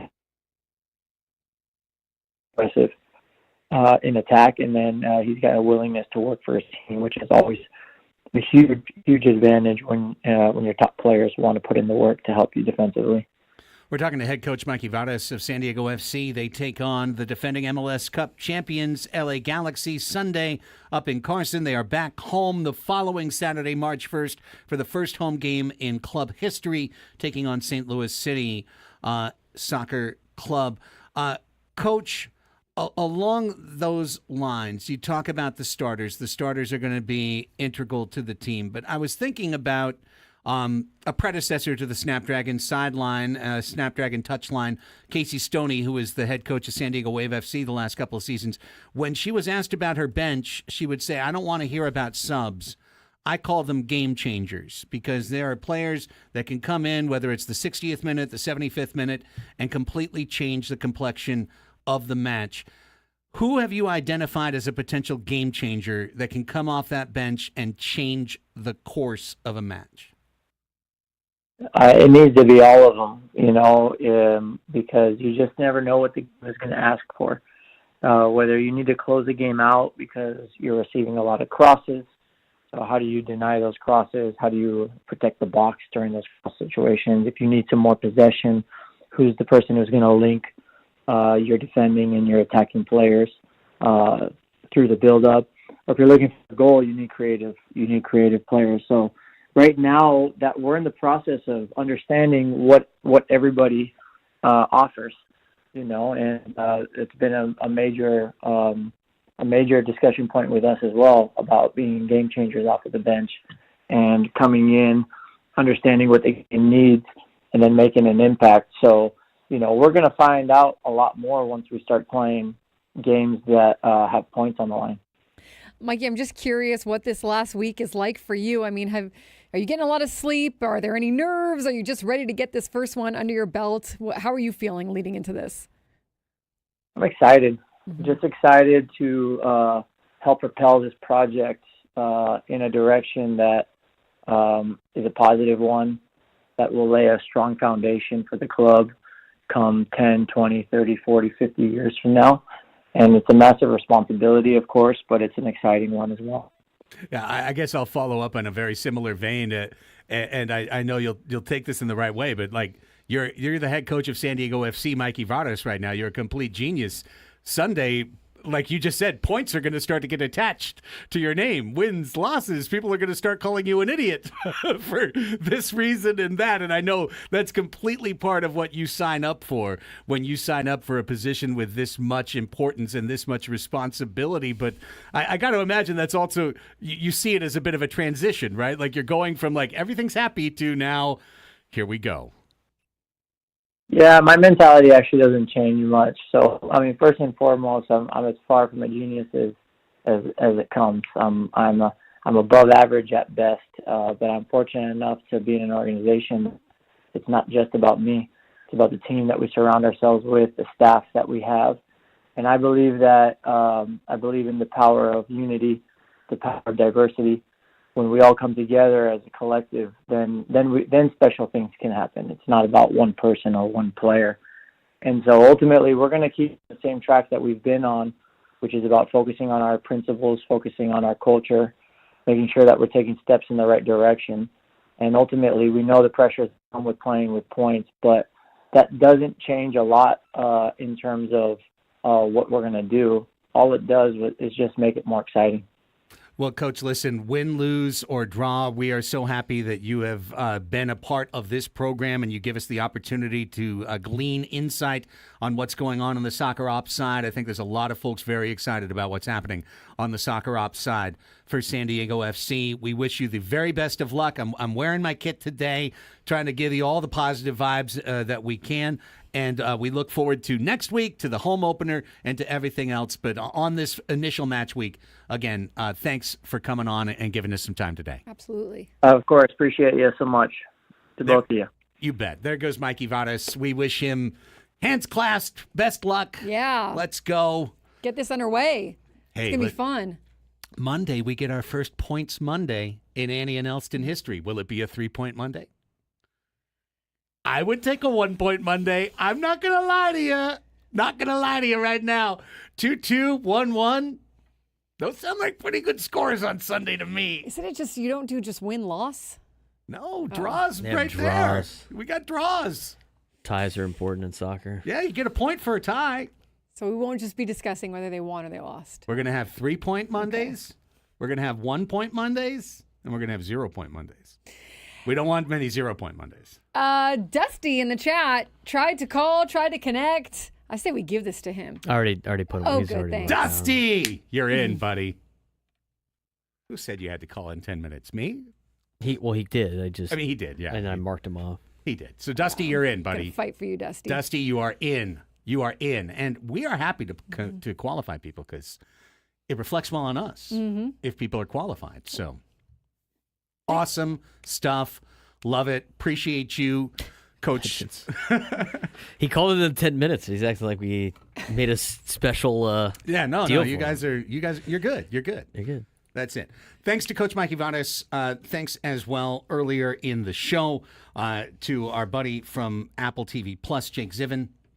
Really excited for this. I'm just excited for it to get underway. Yeah, me too. No more exhibitions, no more. I mean, this is a long time coming. I mean, it was awesome when SDFC announced they were coming to San Diego, but that was over a year and a half ago or something. Yeah. So it's going to be fun to just kind of have games and learn more about the team through that. That will be taking place on Monday's show. Here's what's going to take place right now. We're going to take our last time out, and we're reopening the phone lines now. 833-288-0973. Phone lines are open for the rest of the show. 833-288-0973. You got about 14 minutes to call. If you do, we'll put you on the air. All we need you to do is to call us with a question to ask the show. It's Ask Us Anything. And we'll do that next and wrap things up on a Thursday. Annie and Elsten, San Diego's #1 sports station, 97.3 The Fan.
All right, we have our first ever ABS challenge system in action play. It happened, of course, in the Cubs-Dodgers game. Bottom of the first inning. Cubs' Cody Poteet was the starting pitcher. Max Muncy at the plate. Okay. Against Cody Poteet. Poteet. Ball called. Poteet challenged. Poteet won. Oh, wow. Take a seat. What was the count? I'll tell you in a second. Oh, by the way, it was a very badly missed call. 0-1 became 0-2 is what the count was. I feel like I'd save the challenge and then at bat for like end of a at bat challenge. Unless it's blatantly bad, you're like, oh, there's no way. It was blatantly bad. Yeah. It was like based on the graphic, like 4/5 of the ball was in the zone. Luis Arise in the UT story today was like, I plan to walk more if the umpires are good. They I weren't love that. good last year. So, he had to take his 50-50 balls, I guess, but I don't think he can get fined for arguing about umpires in the past. yeah. He was like, essentially they were bad, trash right? last year. Let's hope they're better and then Let's he'll walk more. hope they don't suck. It's hilarious. Wow. Actually, I really liked some of the things Luis Arise said in terms of he had to change his swing, he had to cheat more, he had to start things faster, and that was part of the reasons why he wasn't drawing walks. Yeah.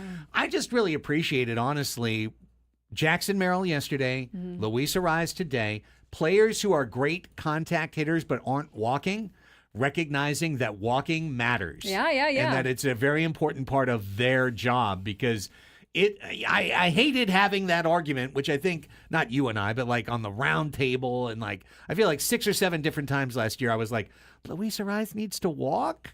And everyone's like, shut up, he's getting hits. And I'm like, no, but also he could get hits and walks. No, stop it. He'll not get hits if he walks. No, look, but he did it before. Shh, stop it. He's going for a batting time. No, he wants it too. He wants to walk more, and he knows as a leadoff hitter, if you don't walk, you're not giving your team the best chance to win. Yeah, it was great to hear him talk yesterday or the last few days whenever he talked. Just looks happy, had his surgery, looks healthy. You could tell he's excited to just be feeling better too. Oh, I guess the Cubs are beating the Dodgers now. Oh, wow. Now do we put it in we're- the record books? Actually, no. Nobody cares. Yeah, still First still game of nobody spring cares. training. Still nobody cares, including me. I'm not going to Don't care. No. Do not care. I This don't is, care. It's funny though. These games count. Tomorrow's game doesn't count. Right. If you win spring training, You get I don't TVs. think it's a good idea. Just ask the Angels and the Rockies. Right. It's amazing. You mean, might be excited, but The Dodgers technically had the best winning percentage in Oh, did they? Texas Did last they? year. They did. Well, They that went correlated. 14-7. Technically, Yeah. so But they maybe they're left onto early. something here. They left early though, so Yeah, they didn't play the full thing. Okay. Incomplete schedule. incomplete. So they Can just you- get an is that INC. something you can put in the Western Metal Supply building, like Oh, I'm sure there's a banner spring there. training champions, Please Hang no. Hang the banner. Hang it Hope right next to not. our off-season champions banners from Yes. 2014 and Go 2021. right next to Steve Garvey's number up there. Let's not. Yes. It's a perfect spot. Phone lines open 833-288-0973. Let's hit the bumper.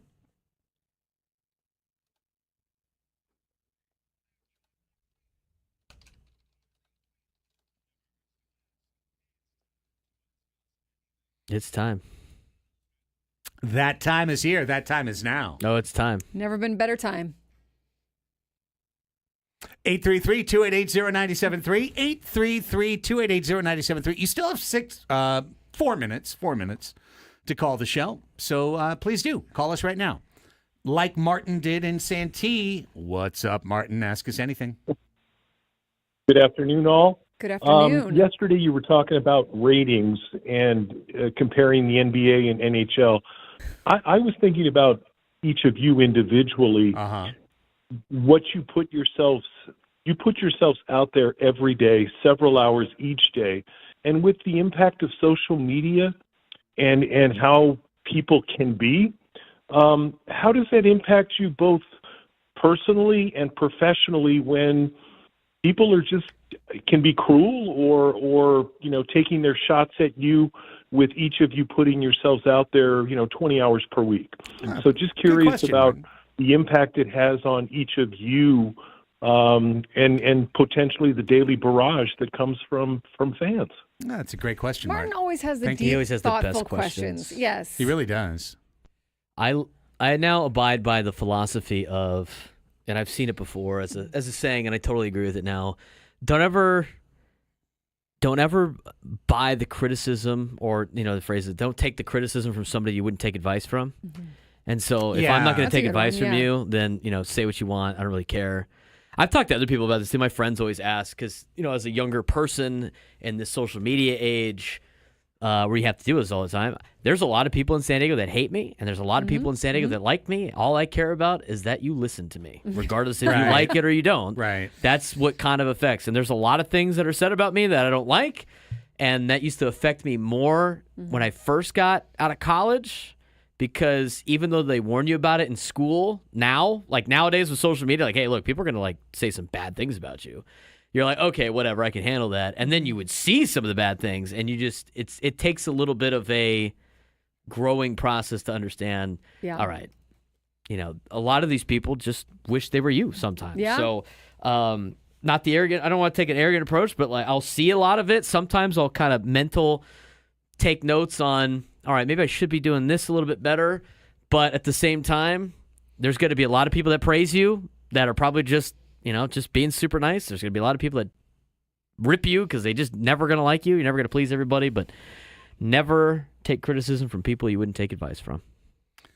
It's a really great point. Yeah, it's a really great point. I tend to, the whole man in the arena, kind of along those lines, if you're in the industry and you've done this job before, I would very much take to heart your criticism and your advice.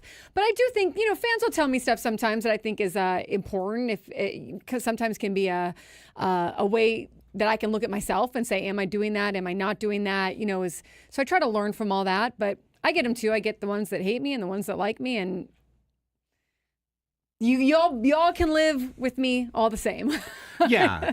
I mean, you all are welcome. I would say that to directly answer Martin's question, the most interactivity we get is from the chat. We get real-time feedback in our eyeballs that we can't just turn off. I can't just turn the chat off because it's literally the screen from which we are broadcasting. So, in that sense, we, as Martin said, we put ourselves out there 20 hours a week. We put ourselves out there all the time, and people can say what they want to say. There's no question about that. I'm happy to engage with folks on social media.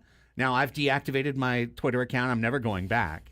Part of the reason I'm never going back is because they changed their algorithm. They changed from a community algorithm to a conflict algorithm.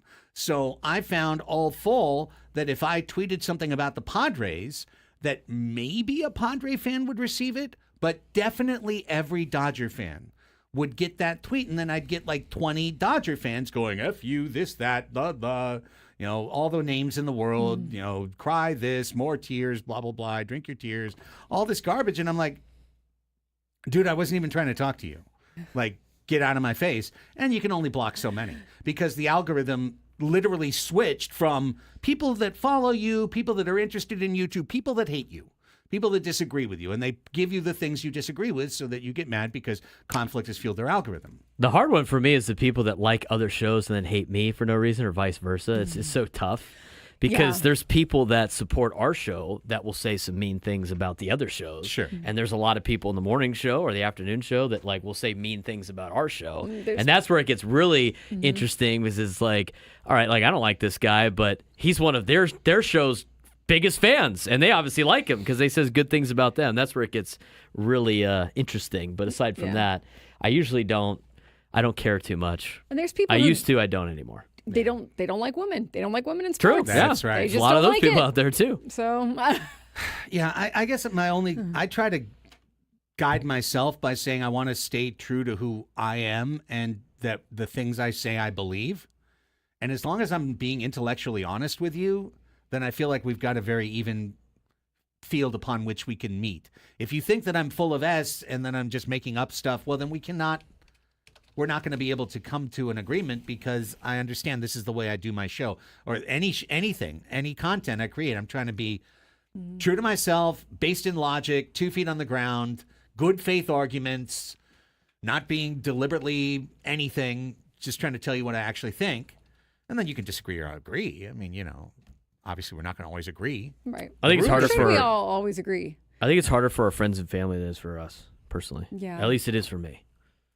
My friends and family get more upset about things said about No, I me feel you. than I do, and I usually have to be like, dude, don't respond. Just don't respond. Yeah.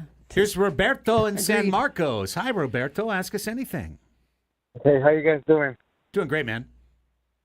Greg, my question for you is, do you think San Diego FC is making a mistake by not signing a couple more established veteran players to help out Chucky Lozano? And for Annie, I want to ask you, since Valentine's just passed by, have you ever got just a horrible gift from Valentine's that you didn't like? You're like, what is this? Here, I'll knock out my part of it real fast, Roberto. They've kept a DP spot open. I think that designated player spot is being kept open for a reason. I think it's going to be filled. I think it might be filled at midseason. Obviously, everyone still is going to dream about KDB until it happens. Kevin De Bruyne. I don't know that that's going to happen. I would have maybe potentially liked to have seen a little bit more emphasis on the defense, but I think like 5 or 6 matches is going to show us where we stand on that. And now to Annie and V-Day. I don't know that I have anything. I'm trying to think. I maybe got a piece of bedroom wear, let's say, that was just a little off the charts, just not attractive, maybe, like, kind of thing. But other than that, I think I'm all good. I think I tend to do better, and I don't think I've ever gotten anything bad, Okay. All right. Thank you, guys. Appreciate it. Have a good day. You too. You too, Roberto. That's an interesting question. That was fun. Oh, I like that. Hey, Craig, where should this go? Hey, Annie. This wasn't really my color, but Not my color. Got it. Yeah. Foul on just didn't Roberto. go with my skin tone, really. But I understand. Are you a summer, a winter, a fall? I can kind of rock them all, but sometimes some of the ones wash me out, and so I think it was more peachy. Peachy. Yeah. Got it. We hope to have a peachy show for you tomorrow. Gwen and Chris is up next. Bye. Bye.